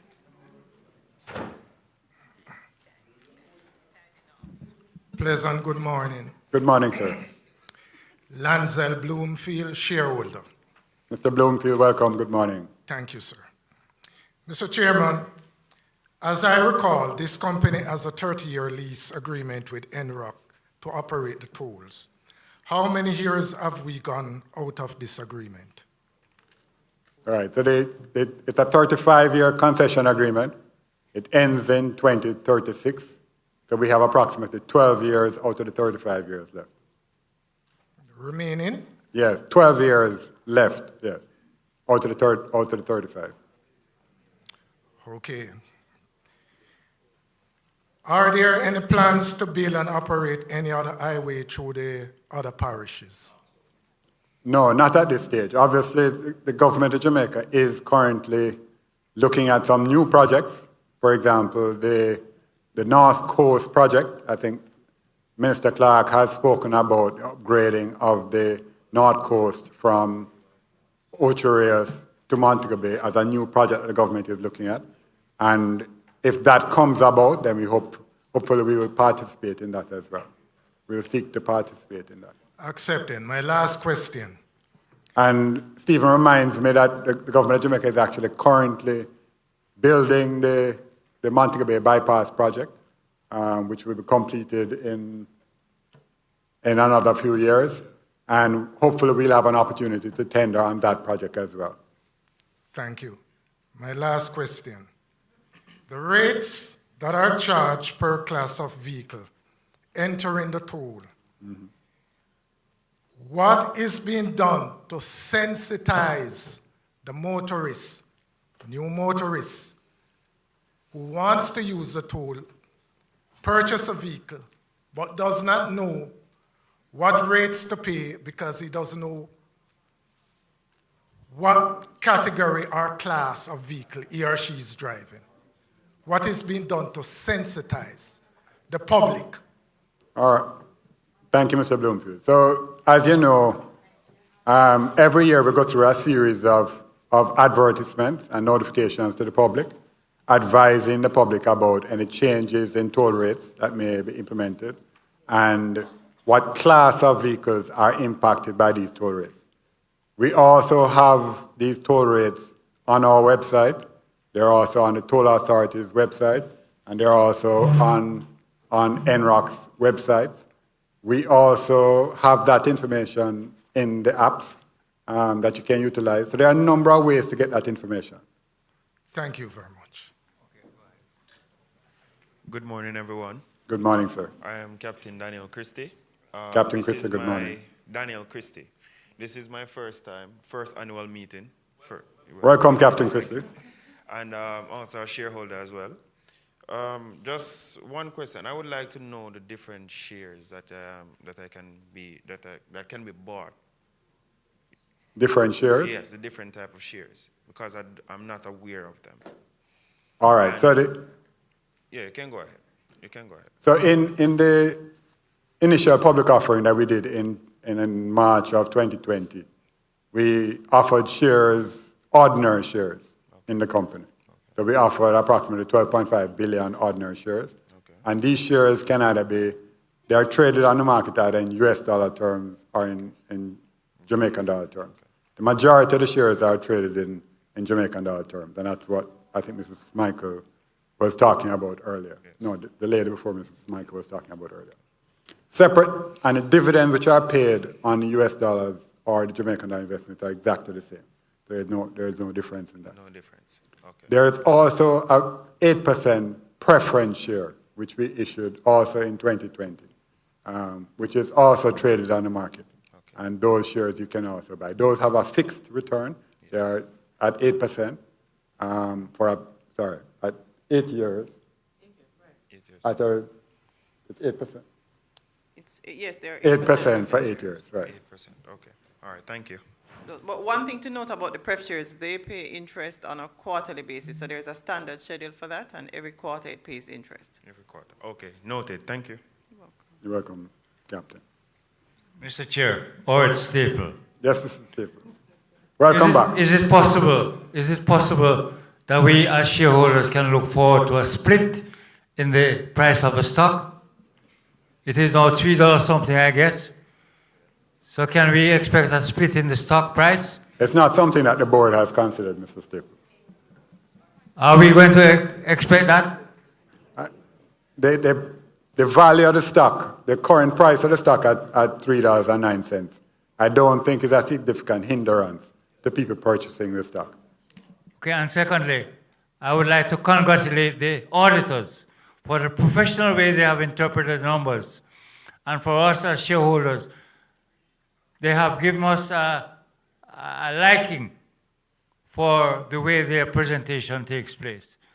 Mr. Auditor, or Ms. Auditor, thank you very much for the professional way you have displayed the numbers to us, and that we can appreciate what is happening in this company. Thank you very much, sir. Karis Lewin is the partner who is here from EY. Good morning. My name is Peter Harding, shareholder. Mr. Harding, good morning. My apologies for being late. I think not quite certain what went wrong. I went on the website this morning and saw 11 o'clock. And the meeting started at 10 o'clock. So my apologies for being late. My concern, Mr. Chair, has to do with the philosophy that drives the toll charges. As I understand it, many years back, the highway was built on the assumption that we were having heavy traffic between Spanish Town and the rest of the South Coast. And so we're going to be building this highway to take off the traffic.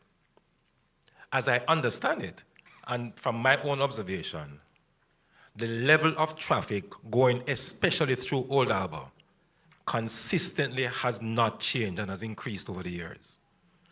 And I'm wondering, again, I do not have the benefit of any reports that have been said before, but I'm just wondering on what basis do we levy charges and constantly increase the fees each year, when in fact, I'm not an economist, but if we lower the charges, then the volume of traffic on the highway will increase.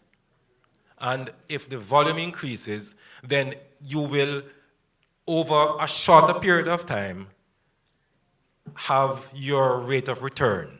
That's my, again, it's a very layman approach. But what we have happening in an economy that is depressed and depressing, that the charges constantly goes up, and it deters persons from using the highway. And so I'm just wondering, again, philosophy behind the entire thing. Are we, I know that we have a 35-year thing and so forth, but does it really make sense to be increasing the charges each year?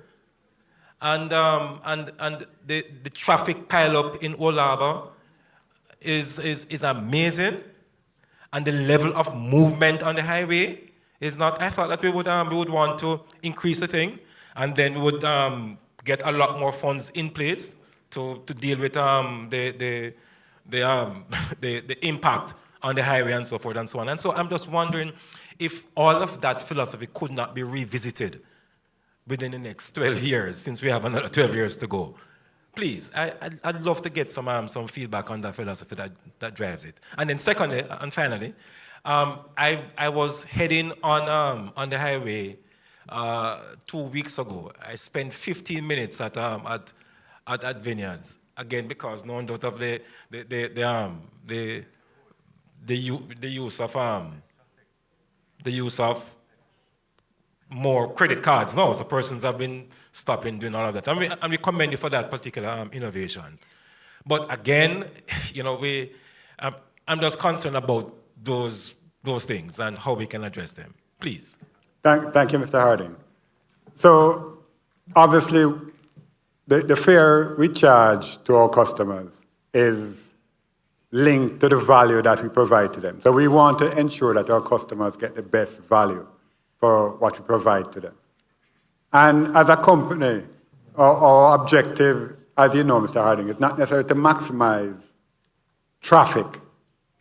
Our goal is not to get as many people on the highway as possible. Because if you do that, if you charge 0 tolls, then you will have maximum traffic, but you would have 0 revenues. So our objective is to maximize revenues. So if you look on the screen, I don't know if you were here earlier when we talked a little bit about it earlier. This is Vineyards. This is the plaza that you were talking about before. Our revenues at Vineyards are actually up 22% over last year, even though the traffic is only up 11%.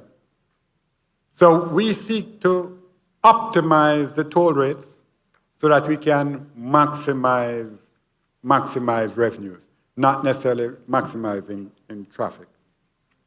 Vineyards, in fact, is a toll plaza that we need to do some additional work to. So Do you have a tag, Mr. Harding? Do you have a tag? All right. But that would make the use of vineyards. But what we're also doing at vineyards in particular, so even though you talk about the traffic in Old Harbor, as you mentioned, the traffic through vineyards continues to be high all the day, throughout the day. Last year we had 5.6 million vehicles through vineyards. So what we're doing this year is actually expanding vineyards to be able to deal with the additional traffic. Yeah, well, again, I did speak to the idea of philosophy, and what I'm detecting. Clearly, we are a business, and we aim to maximize profits, and that perhaps cuts against the grain of that social responsibility that we all have. Not necessarily, I would say, perhaps a company like ours. But if we are thinking about the greater good of Jamaica and the greater good of persons moving with ease and with alacrity across the country, then I would have thought that, that what would drive beyond the business, what would drive the philosophy of this operation is the need to maximize profit, to deal with your overheads, not by zero, sir, but to bring it down to a level that will increase traffic on, so that you cover your costs and your rate of return will be achieved in a shorter period of time. And so we could conceivably end the agreement before 2035. But so again, I don't know if you're here at the start when we talked about the value that I think we provide to our customers. I think our customers are quite happy with the value we provide. If you look in the annual report, we have a whole section where we talk about our social responsibility and the things that we're doing in that regard as well. So we have a whole section where we talk about our ESG obligations, environment, social, and governance objectives of the company, and those are also listed.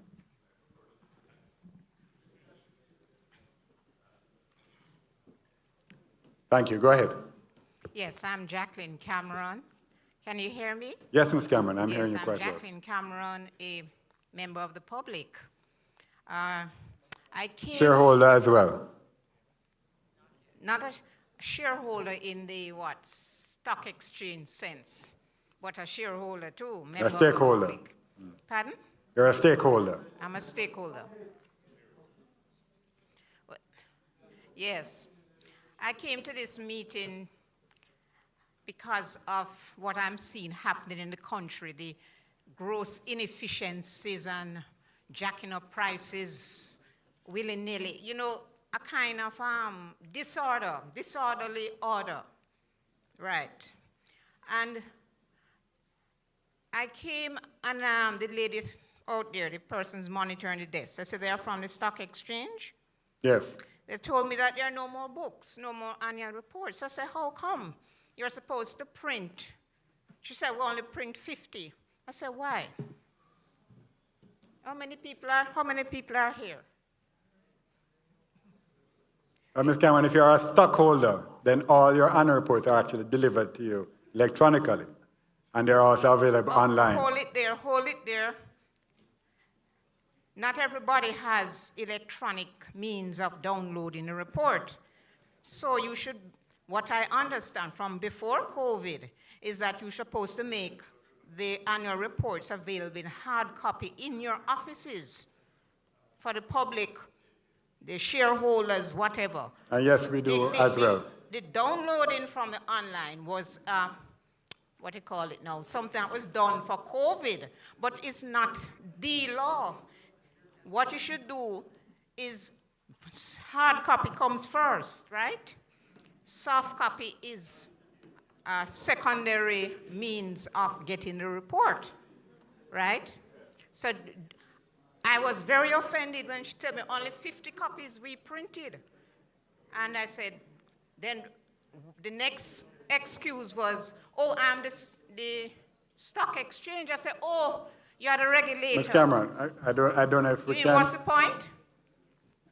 Sorry, this is a meeting for our shareholders, first of all. We're just giving you... Wait a minute. Why only shareholders? I'm a stakeholder. It affects me too. Because when you push up your prices, all the other prices in this nation go up. So I am affected too. What are you saying to me? Huh? Ms. Cameron, this is not a public meeting. Pardon? This is not a public meeting. It's a This meeting. is not a public meeting? No, it is not. It's a meeting of the shareholders of Transjamaica. We have given you an opportunity. If there's something that you want Aren't to... you registered on the stock exchange? Yes. So yes. you're a public company? Yes, we are. And So it is a meeting... I am a stakeholder, not a shareholder. You cannot have a meeting for only shareholders because the stakeholders affect. Yeah, no, they can't. Illegal, that's illegal, right? Wait, not because it is in the law, mean it's legal. And I know my law. I go by the law of God, the Lord Jesus Christ. And not because it's in the book, mean it is legal. It is not legal to have a meeting that for shareholders alone, because I am affected by what you do in your company, right? So do not tell me that.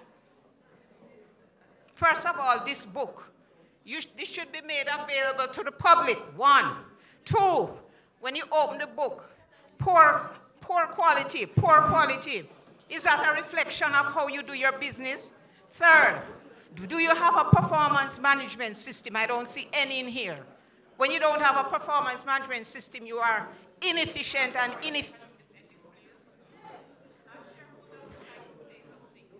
I'm coming. I am a shareholder too.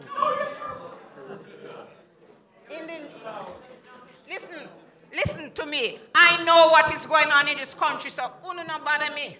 Okay. First of all, no, I know Ms. what, Cameron, I know Ms. what Cameron. is going on, and I think the chairman knows what is going on. Ms. Cameron. 3rd, the performance of this company. Do you have a performance management system? Do you have a performance management system? No, I don't see any in here. Just how you perform, right? When you don't have a performance management system, you're inefficient and ineffective, and you pass on these to the customers, to the shareholders. You pass on these to your stakeholders. So you don't tell me that, right? Poor quality company, right? Thank you, Mrs. Cameron. Thank you. Thank you.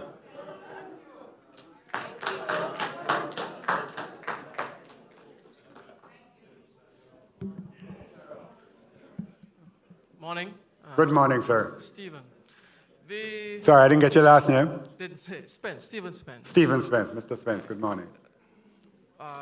One thing, I have quite a number of vehicles that uses the highway. Yes. And myself too. Yes. One of the issues that we've been having. Yes. I do understand, and I think, first of all, congratulations on the different technology that you've implemented. There are times when the vehicles arrive, they're just realizing that they're not able to go through, even though they all have tags. Yes.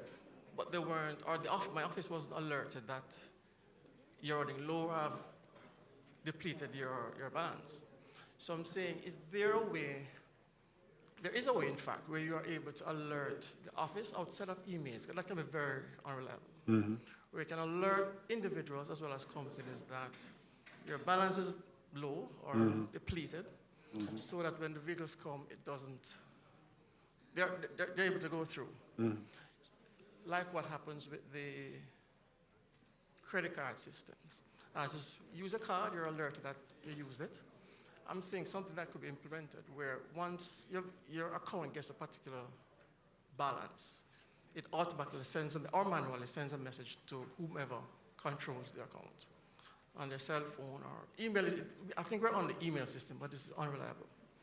So I'm suggesting that you consider the text, because you don't need data for that. All right. You consider sending text messages to... Let me just make 2 comments on that. So right now, on your app, you can actually set up your app for what we call threshold top-ups. So let's say you want your account to be topped up every time the account gets to $500, for example. You can set that up on your app right now. So every time the account drops down to $500, it will automatically top up by itself. You won't have to do anything. The other option, for people who use it regularly, you can also set a planned amount. So let's say in every week you spend $3,000, let us say. You can set up the app that every Sunday night at 12 o'clock, put $3,000 on the tag. And it will automatically do that every week, every month, every 6 months, whatever you stipulate.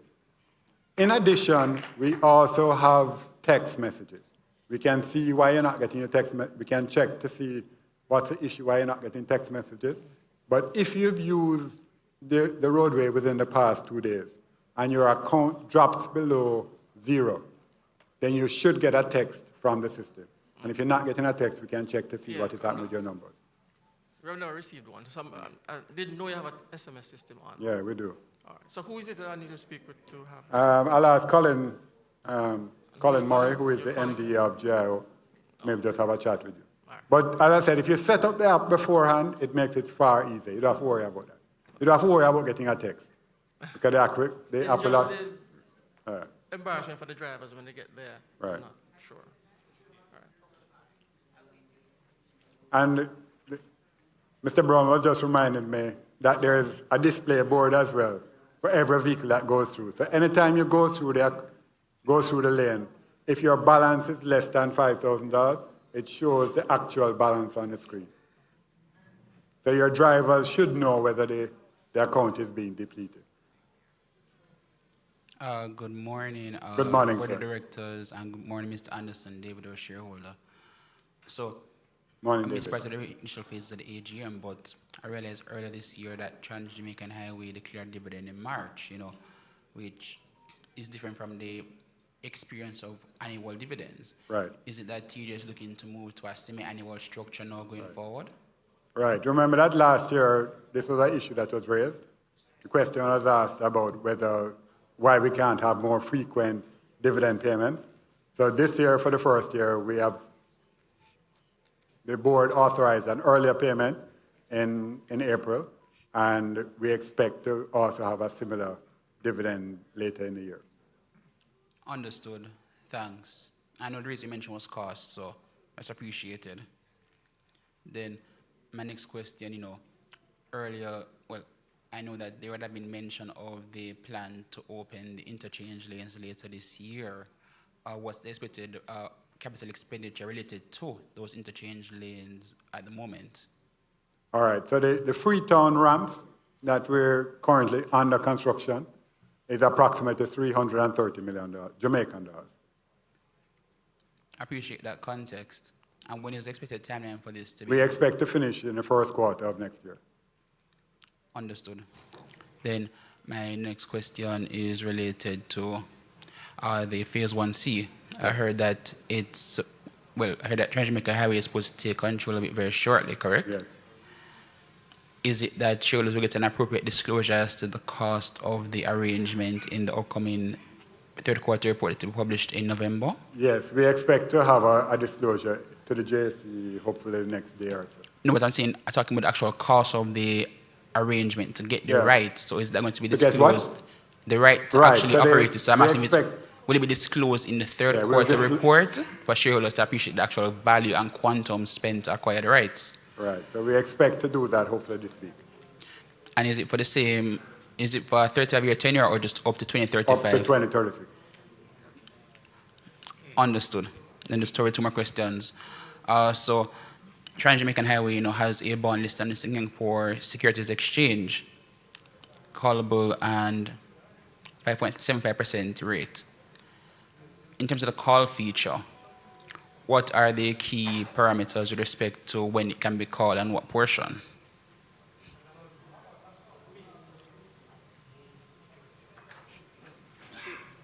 Most of those are associated so there are certain obligations under what we call the financing documentation. For example, not being able to fully fund the reserve account is one such action that will cause the bonds to be called. So there are particular listing of obligations under the financing documentations, and most of them have to do it if we're not honoring our side of the agreement. So just to clarify, so the call feature is not something where the company is able to redeem a portion of its debt We earlier? can, that is also one, yes, you can, but there... Stop this meeting. Stop this Yo, hold up! Stop! Tell me to go outside. What is the problem? Outside, please. Sorry. Can we just walk out? I would like an annual report. That's like Yes.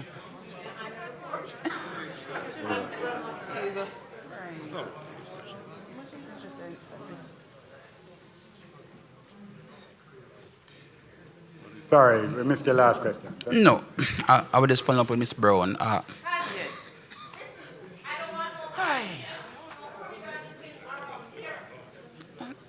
Now that the noise is out of the room, as I was saying, Ms. Brown, so earlier I mentioned the call function with the bond in terms of able to redeem a portion of it. Can you give some more context with regards to it? Yes, there is a prepayment. You could, following the obligations or the guidelines of, you could opt to redeem a portion of that earlier. I believe, though, that there is a no make quote whole. me, I think there's a Make 10 whole or feature. 12 year, you'd have to timeline to pass before being, avoiding high penalties for that. No, I understand what you mean. Some bonds carry a feature of a potential premium have to be paid if you're redeeming earlier, Right. because I'm actually looking at the bond right now on an international exchange, and I realize that it mentions the next call feature is for January 2028, with the bond trading at $88 relative to face value. So that's why I asked the question. Okay. Thanks. Okay. And then just my final question. Mr. Anderson, is directed towards you. So earlier you mentioned that tag usage has increased by more than 50% basically Right. year over year. Right. So the better question in a sense is really, how has your strategy in terms of converting more persons to that medium of tag, worked, and also how has the facilitation of debit and credit cards, sped up transactions or just usage on the roads? Right. So, as we indicated earlier, we've had a significant conversion rate. We've surveyed a number of our customers, asking them about why they don't have a tag. The number one reason used to be it wasn't convenient to get it. And so, as I discussed earlier, we've made a number of improvements to make it easier to get it. So now you can get a tag 24 hours a day, 7 days a week. You can get a tag either in the booth or you can get it in the lane. We are upgrading. Shortly, we'll have on our website, you'll be able to get a tag on the website as well, delivered to you. The improvements we continue to make, there are also still people who feel that they don't need a tag. So the main reason given by people now is that they don't believe they need a tag because they don't use the road often enough. But we try to convert some of those people as well. Understood. So how has the facilitation of debit and credit cards, just made business more? Right, right. How has the reaction been from your perspective? Right. So as we talked about, we know we're having more people using the tag. And what we're seeing is maybe 80% of the people who use a debit or credit card in the lane are not using it to do a to do a payment for the trip. They're actually using it to do a top-up of their account. Oh. And so that's a good thing. Obviously, if you're able to top up your account, it means that you don't have to use the manual lane for another 10 or 20 times. So we're seeing that transition. What we need to do, what we're moving to do now is to get people out of the lane. Because we still have a lot of top-ups, as we talked about, being done in the lane itself. So a lot of people are preferring to use the lane. So them go to the lane with cash and then collect $1,000 to top up their account, rather than using the app, using the web. And as we discussed earlier, we're going to make it even easier. So we'll facilitate top-ups through the website, through the WhatsApp. We're making some changes as well to the verification requirements that we use to make top-ups. So right now, we use full card verification. So if you want to use a credit card online, we have to do a credit card verification. We're going to reduce the thresholds. We're going to create some new thresholds. So if you're doing a top-up with, let's say, $1,000 or $2,000, you won't necessarily need to do credit card verification. And we expect that will also increase the number of people doing top-ups online or via the web. And just two final points. So, in terms of the lanes, I recall last year you mentioned the aim was to convert all the lanes to be able to facilitate both tag and regular manual. Are all the lanes at this point? Yes. That's done. So all our manual lanes are now converted to be able to use tag, as I mentioned earlier. Thanks again. And I think that's it. Thanks, Mr. Anderson. Thank you, David. Good morning, everyone. Morning. My name is Denzel Archer, Yes, Mr. shareholder. Just one concern and a question to a point. I think it's the last year's budget or the year before, there was a mention of a lane running from the back of Portmore there to Mandela, I think, Mandela. Is there any plan to, what's the plan for that, or how will that impact the Portmore as a real profit center for the Transjamaican Limited? Excellent question. Obviously, that's not our plan. I know, but I know it could be a threat. The government of Jamaica has been talking about a potential new access to Portmore from Mandela, which I think is what the gentleman was talking about. We believe that any new access like that would violate the existing concession agreement and would make us eligible to make a claim against the government of Jamaica. So we continue to, obviously that's not where we want to get to. So we continue to discuss with the government what are the options, how we may be able to facilitate what they want to be able to do in a kind of win-win situation. Good afternoon, directors. Afternoon, sir. Oral Shaw, shareholder. Mr. Shaw, good morning. Good. Last year, this time I raised a matter as to whether or not Trans-Jamaica Highway is considering as a revenue improvement strategy a possible acquisition of the Edward Seago Highway.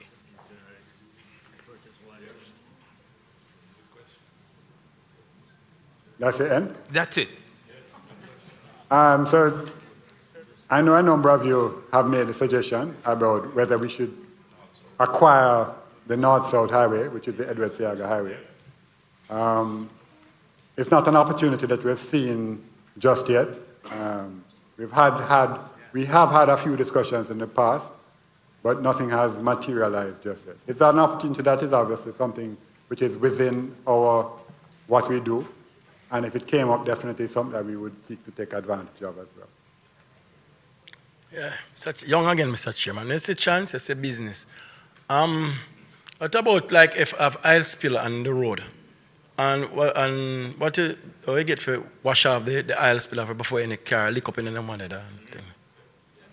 All right, so all our, maybe I ask Desmond to respond, but all our toll plazas are equipped with oil-absorbing materials. And all our patrol vehicles are also equipped with oil-absorbing materials. And the next thing... let me just finish. So what happens initially is we place all that material to absorb the oils, and then we pick it up.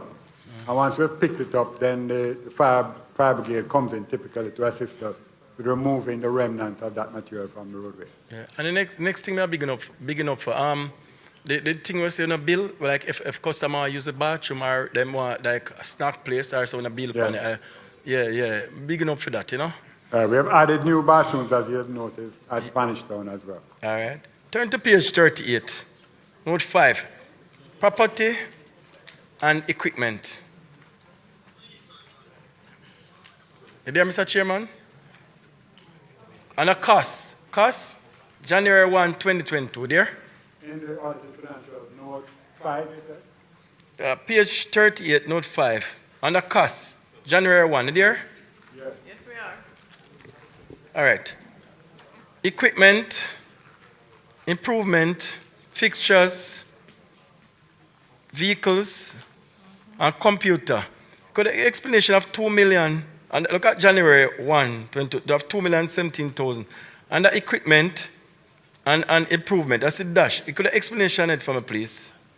All right, so what that is showing you was the value of the property of the toll equipment. So that 217 is tolling equipment. Yeah. So this says January 1, 2022. So we opened the year with toll equipment valuing 217,000, because this is represented in thousands, US dollars. Yeah. And the improvement. Look at the improvement, there? Yes, there is no figure represented under the improvement, but that's when we do improvements to the building. For example, the building that we operate our head office from. If we make significant improvements for those, we are allowed to recognize it, and it would be here if there was any done. Oh, I note that classification, disposal, are the same thing, the dash? All right, so the disposal line represents whatever fixed assets we have and we are no longer using, so perhaps it's outdated, perhaps it's damaged and not good, no longer fit for use in the operation, they would be disposed of. Yeah, all right, thanks a lot. You're welcome. All right, we can take one more question and then we can go back to the resolution. Can it be one more person? I have one or two questions. And I've waited patiently for the line to reduce. Sure. Nicola Borley, shareholder.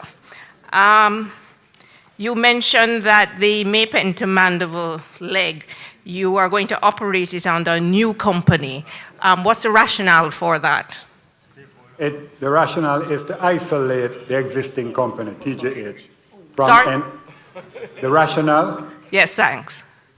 We agreed this rationale with our bondholders when we signed the new loan agreements.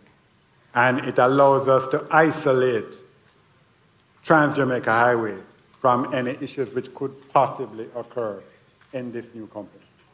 So therefore, the Trans-Jamaica shareholder should not be affected, or bondholder should not be affected in anything that happens in this new company. Oh, okay, thanks. Except positively with dividends. With dividends. Okay, got you. On page 61, well, first of all, I'd like to, as many others have done, commend you on the improved results for which we have some benefit. However, on page 61, you mentioned increase in staff costs. I think it's over 6 million out of 8 million. And page 54, 55, you have some notes, but the notes actually give no explanation. Let me see if I can find it. From note 19 under expenses, administrative expenses, staff costs, note 21. But when I go to 21, it just refers me back to note 19. And there is actually no text relating to that kind of increase. We have gotten a lot of reasons for the improvement otherwise, but can you just clarify, please? Okay, so as I shared earlier, so what happened in 2022, why you would be seeing, for example, the 2022 staff cost for the group was 1,053,000. So 2022 was our first year of consolidation, and we only consolidated for, I think, 11 days. Yeah, so what you're seeing there represents just that point, just that 11 days, while 2023 would have had the full figure for the year. So that gap is because only the post-consolidation amount was considered in our financials for the group. Okay, all right, thanks. A little note to that effect would have just explained it. Perhaps, yes, that recommendation is taken. Thank you. For your new toll road, the Maypen to Mandeville, I'd like to make a suggestion. I've traveled down it recently a few times. There is one sign that gives you the miles per hour that you can go, which is different than the one that you're exiting. If, however, you're passing that sign and there's a big truck there, you don't see it. Invariably, before the next one, I forget how long, somebody actually track the distance between the two sides. The police are usually there. And the distance between the two sides going from Maypen to Mandeville seems to be extraordinarily long, whereas when you're coming back, there's a lot more signage to tell you about the speed limit, remembering that we're coming off 110 kilometers an hour, drop to 80. Why 80? So you're talking about the new leg of the highway now? New leg. Right, so that's something we will obviously have a look at when we take over the operation. But the 110 actually continues all the way to where the hill starts. So I wouldn't know it in that detail. So but there's nothing after you leave the toll booth. So you think you're on 110, and it happened to us. We were discussing, somebody's in a WhatsApp group, and they were discussing something about it. And we missed the first sign. The police were there. We said, but it's 110. There's no sign. When we rolled back our memories and discussed it further, we realized we were passing some big trucks at that time. This is on our second journey going. So once you miss that first sign, all right, so we'll obviously we're take in a trouble look at as a public. Once we take over the operation, we'll obviously look at the issue of the signage. But the intention is that in all of the areas, after you pass Tollgate, after you pass Clarendon Park, I'm talking about going west now, all of those, what we call flat areas, where you're going through the plains, should be 110. The 80 only starts when you start climbing up the hill, going towards Porus, going into Williamsville. But we will obviously have a review when we take over the operation. Yes, but why is it 80 and not 110, for argument's sake? So the roads are designed at a particular speed. All highways are designed at a particular speed. So they are designed like that, so that, for example, if you're driving at sorry, for us it seemed fairly flat. Fairly. Yeah, so the flat areas are 110, but when you start climbing up the hill, it drops down to 80. And I think it stays at 80 on all of the steep slopes until you get to Williamsville. Well, I think you need to look at the signage seriously, to be honest. I think coming back, we counted a lot more signs coming back than going. Going, they're almost non-existent. All right, there are three, sorry. Oh, one last one. Some people have been talking about the time it takes for a debit card or credit card transaction in the lane. I'm one of those without a tag. I don't use it that often. I may not be the main driver, but however, I've been recently encouraged to say you're running a special promotion, which you need to ramp up in the media, I think. And somebody said to me, but it doesn't expire. Good point. You're holding my money, so I'm giving you free money if I invest in the tag, because I need to have a credit on it. However, how long does it take while you're in the lane? Because usually you want to get to where you're going. When you're coming back, it's late at night. Who wants to stop at night? At least for a female like myself. Right, so as I mentioned earlier, there are different ways to top up your tag. No, not top up, to get it. Oh, because no. you have to show your motor vehicle documents, yada. No, obviously you haven't done it in a long time. You don't need to show anything. So just go to the toll collector, ask them for a tag, and they will give you a tag. That's it? No license, no vehicle documents, nothing. I think your website needs updating then. Sorry? I think your website needs updating. No, it has been updated. So even... I read this recently, and I went to your website. You mean we're talking about the wrong highway? No. I'm talking Transjamaica Highway, because at first I was redirected and couldn't find site, and I had to. Remember, I talked about Q-comas. Remember when I was talking about Q-comas? These are people who we have who walk down the traffic.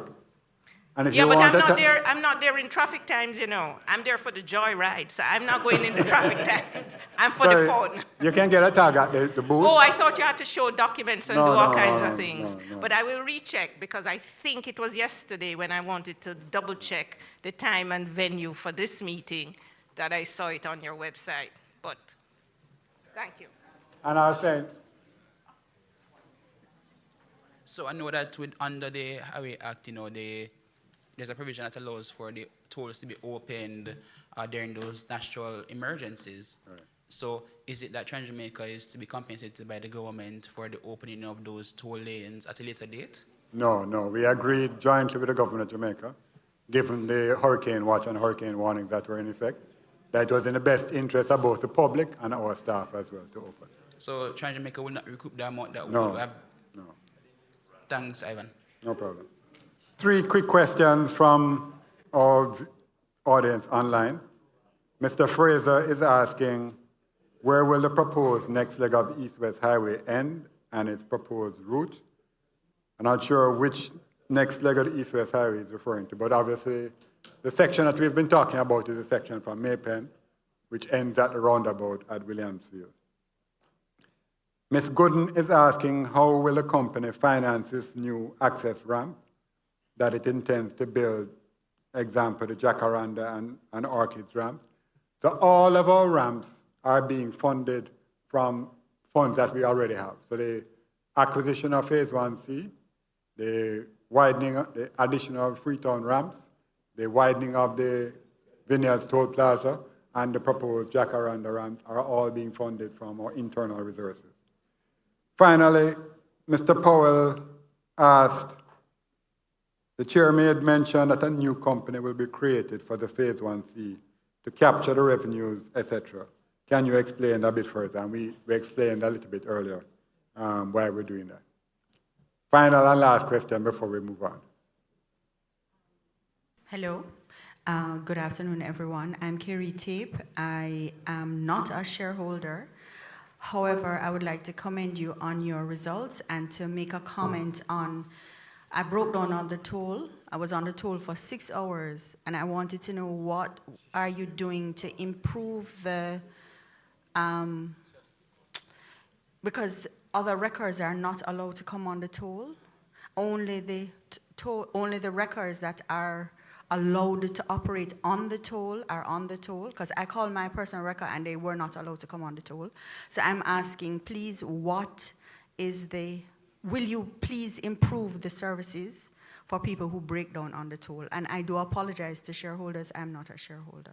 Thank you. No, thanks for the... I'm definitely thinking about acquiring. And Miss Tape, you said?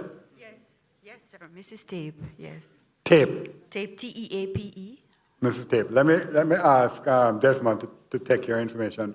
I'm not aware of that kind of delay with our records, but if that has happened, then we need to know about it. Oh, we watched the sunset, and All right. What we have actually done recently is that, well, all our vehicles are tracked, and so we have introduced new monitoring systems into all our toll plazas now. So the people who you speak to, so for example, when you call our emergency number, they will look up on a screen and they will see exactly where the vehicle is. And the responding vehicle, especially where we respond with our own vehicles, to be able to give you much better information as to how far the vehicle is and when it will be there. But notwithstanding, let me ask Desmond to talk to you to just get more information on that particular issue. well, just a note, it was actually our fault because there was somebody broken down on the other side of the toll. And the gentleman did walk through and come to us, but we said, we're getting someone. And he says, miss, your toll person is not allowed to come. And by right, he was not allowed to come on the toll. So that's why we were delayed so long. So it was really our fault because we thought that we could get our person to come on. Oh, so okay. We didn't know that it was not allowed. So thank you, thank you. Thank you, Mr. Tape. All right, as there are no further questions, we ask that the audited financials for the year ended December 31, 2023, and the reports of the directors and auditors be and are hereby adopted. May I have a mover for this resolution? David? And Mr. Young. All in favor of the resolution? Thank you. Motion is carried. That the resolution number 2.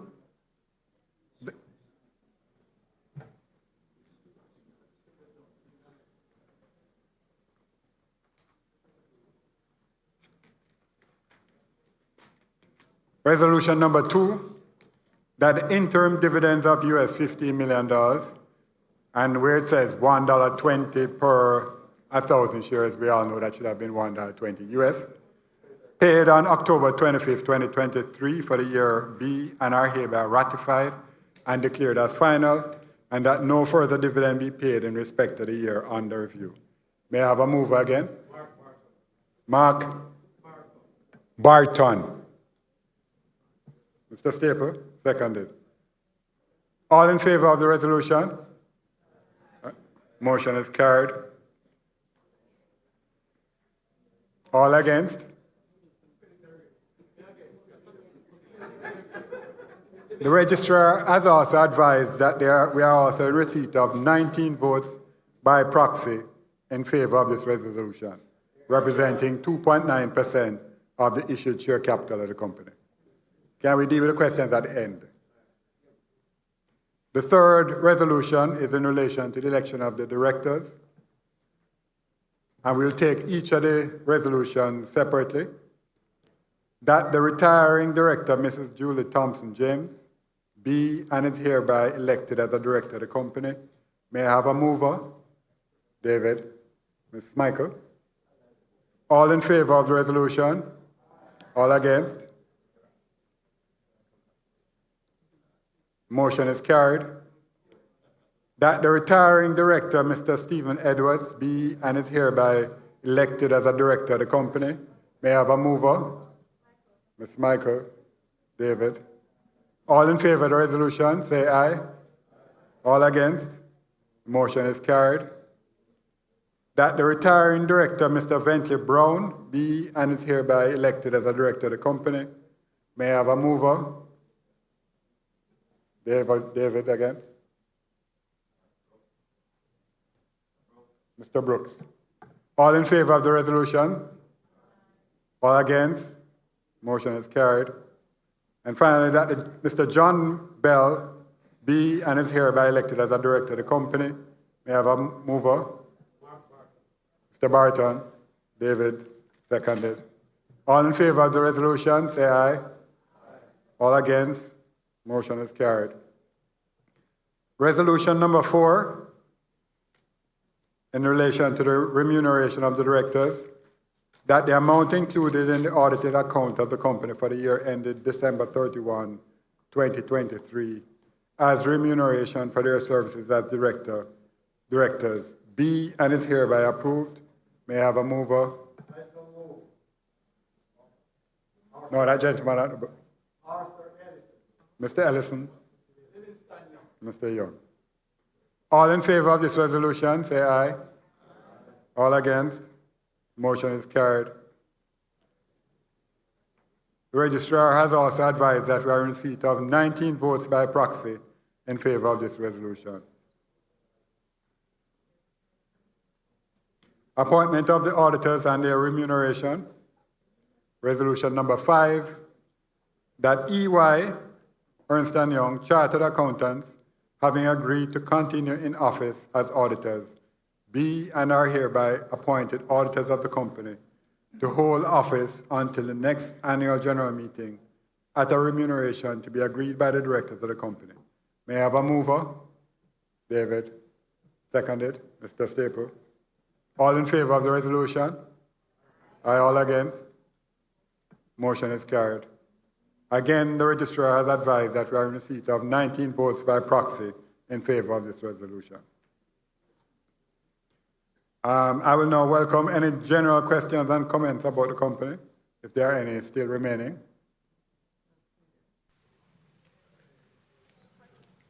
All right, so good day, everyone. Good evening. Afternoon. My first annual shareholder, I'm a shareholder, Travis Newland. Oh, sorry.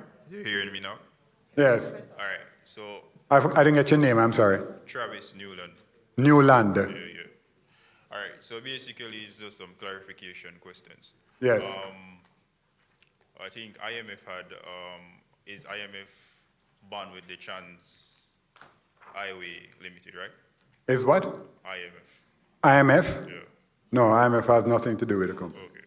So basically, reason being I asked was that based on the IMF report that was being sent out regarding to Jamaican economic crisis, which was we've surpassed that, right? Is that the economic has break that, but they're loaning money back to the country to developments regarding to highways and so forth. Hence the reason why I asked that question. But since it's not a part of the Trans Highway, then I guess no further questions. All right, thank you very much, sir.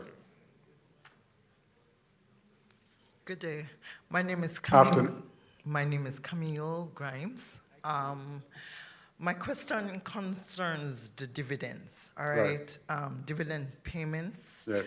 I have, I think, a good amount of shares, and yet still I get a tiny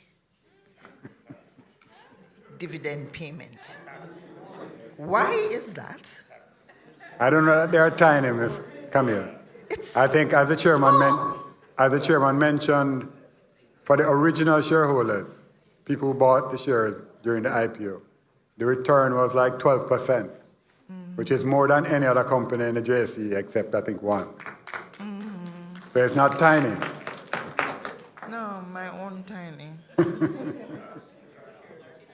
Really tiny. No, man, I have good amount of shares. Thank you, Camille. Good afternoon, Mr. Chairman. Good afternoon. Team of directors, and good afternoon to all shareholders. My name is Donald Gordon.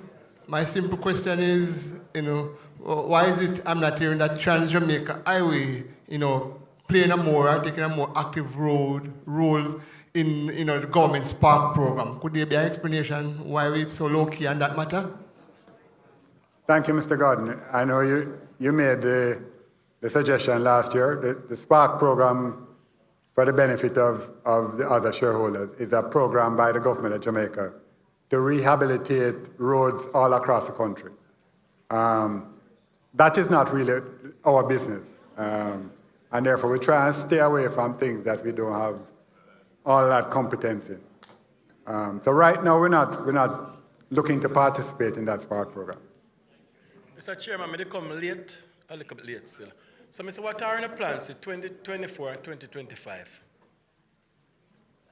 So we talked about a number of them, improvements that we're making to the highway. So we talked about the new ramps that we're now building, actually under construction at Freetown.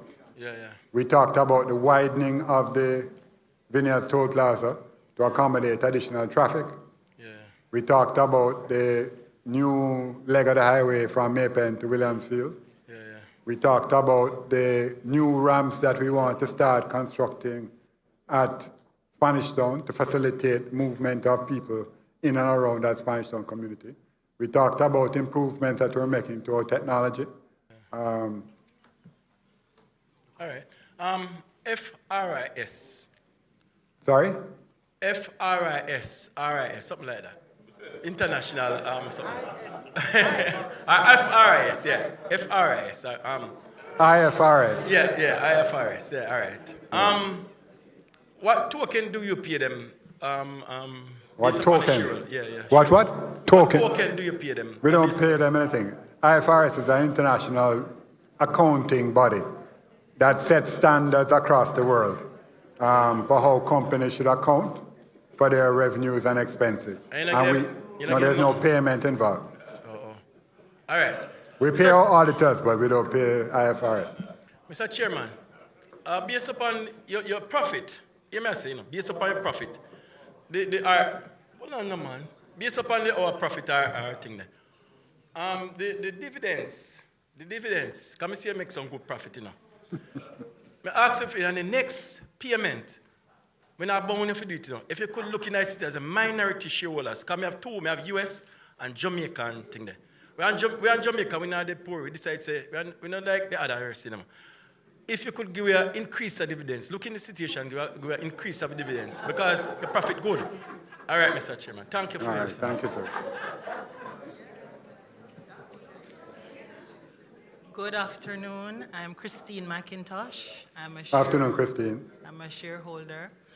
I have two, similar like that gentleman, two shares in, well, I have a local share and I have a US share. The local share, I notice I've been getting some dividend, thank you, for your hard work. The US share, I've been losing money. I want to know why. I came in late, so I don't know if it was mentioned, but I've been losing money, and I don't like to lose money.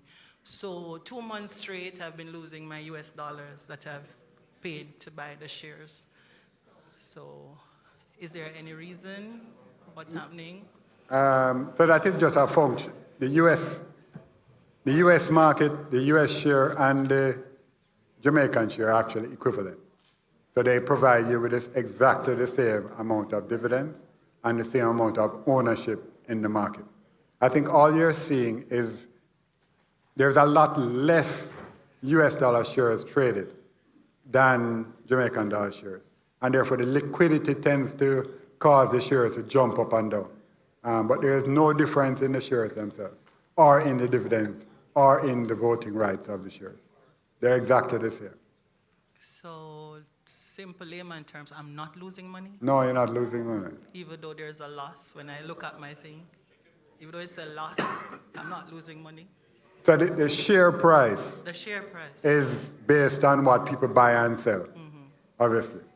But if there are very limited people who are buying and selling, then the share price may not necessarily reflect the true price of the share, because there is not a lot of liquidity in relation to the share. Okay. All right, thank you. Last question. Good afternoon. Afternoon. I am a shareholder, Lorena Cheta. I've been with this company for quite a number of years now, but I don't know when the meetings take place. And so I want to know, what method do you use to inform us of these AGM? All right, so we use a number of different methods. So where we have an email address for you, we send emails to every shareholder on record that we have email addresses for.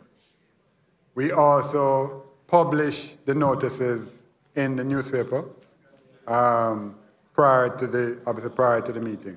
Okay. We also publish online on our website the agenda and notices for the meeting as well. So if you give us your email address, we will update our email addresses so you can get that. That would be better. No problem.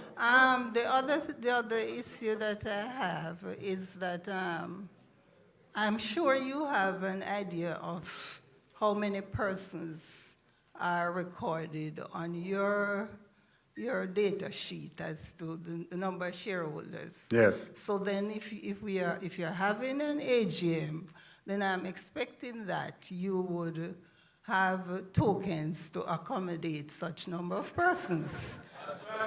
And similar as the other lady was saying, the booklets. Well, the booklets not so much because, probably you're cutting down on costs. But thinking about a token for your shareholders to go home with to say, okay, I went to my AGM and this is what I got. So I can't understand how you can come here. No need to say anything else. We will fix it. So Next year, come back and we will fix it. We will fix it. My apologies, we will fix it. Okay, thank We you. have tokens. I'm not sure why I didn't get one, but... They said they were finished, because there were more persons than tokens. All right? Thank you very much. Oh, you got an umbrella?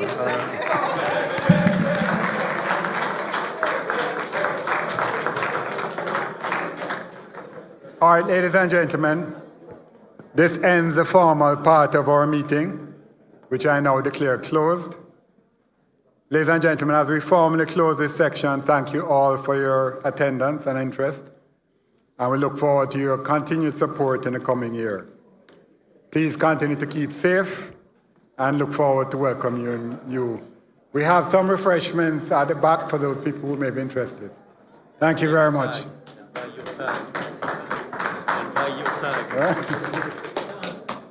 So, Stephen, thank you.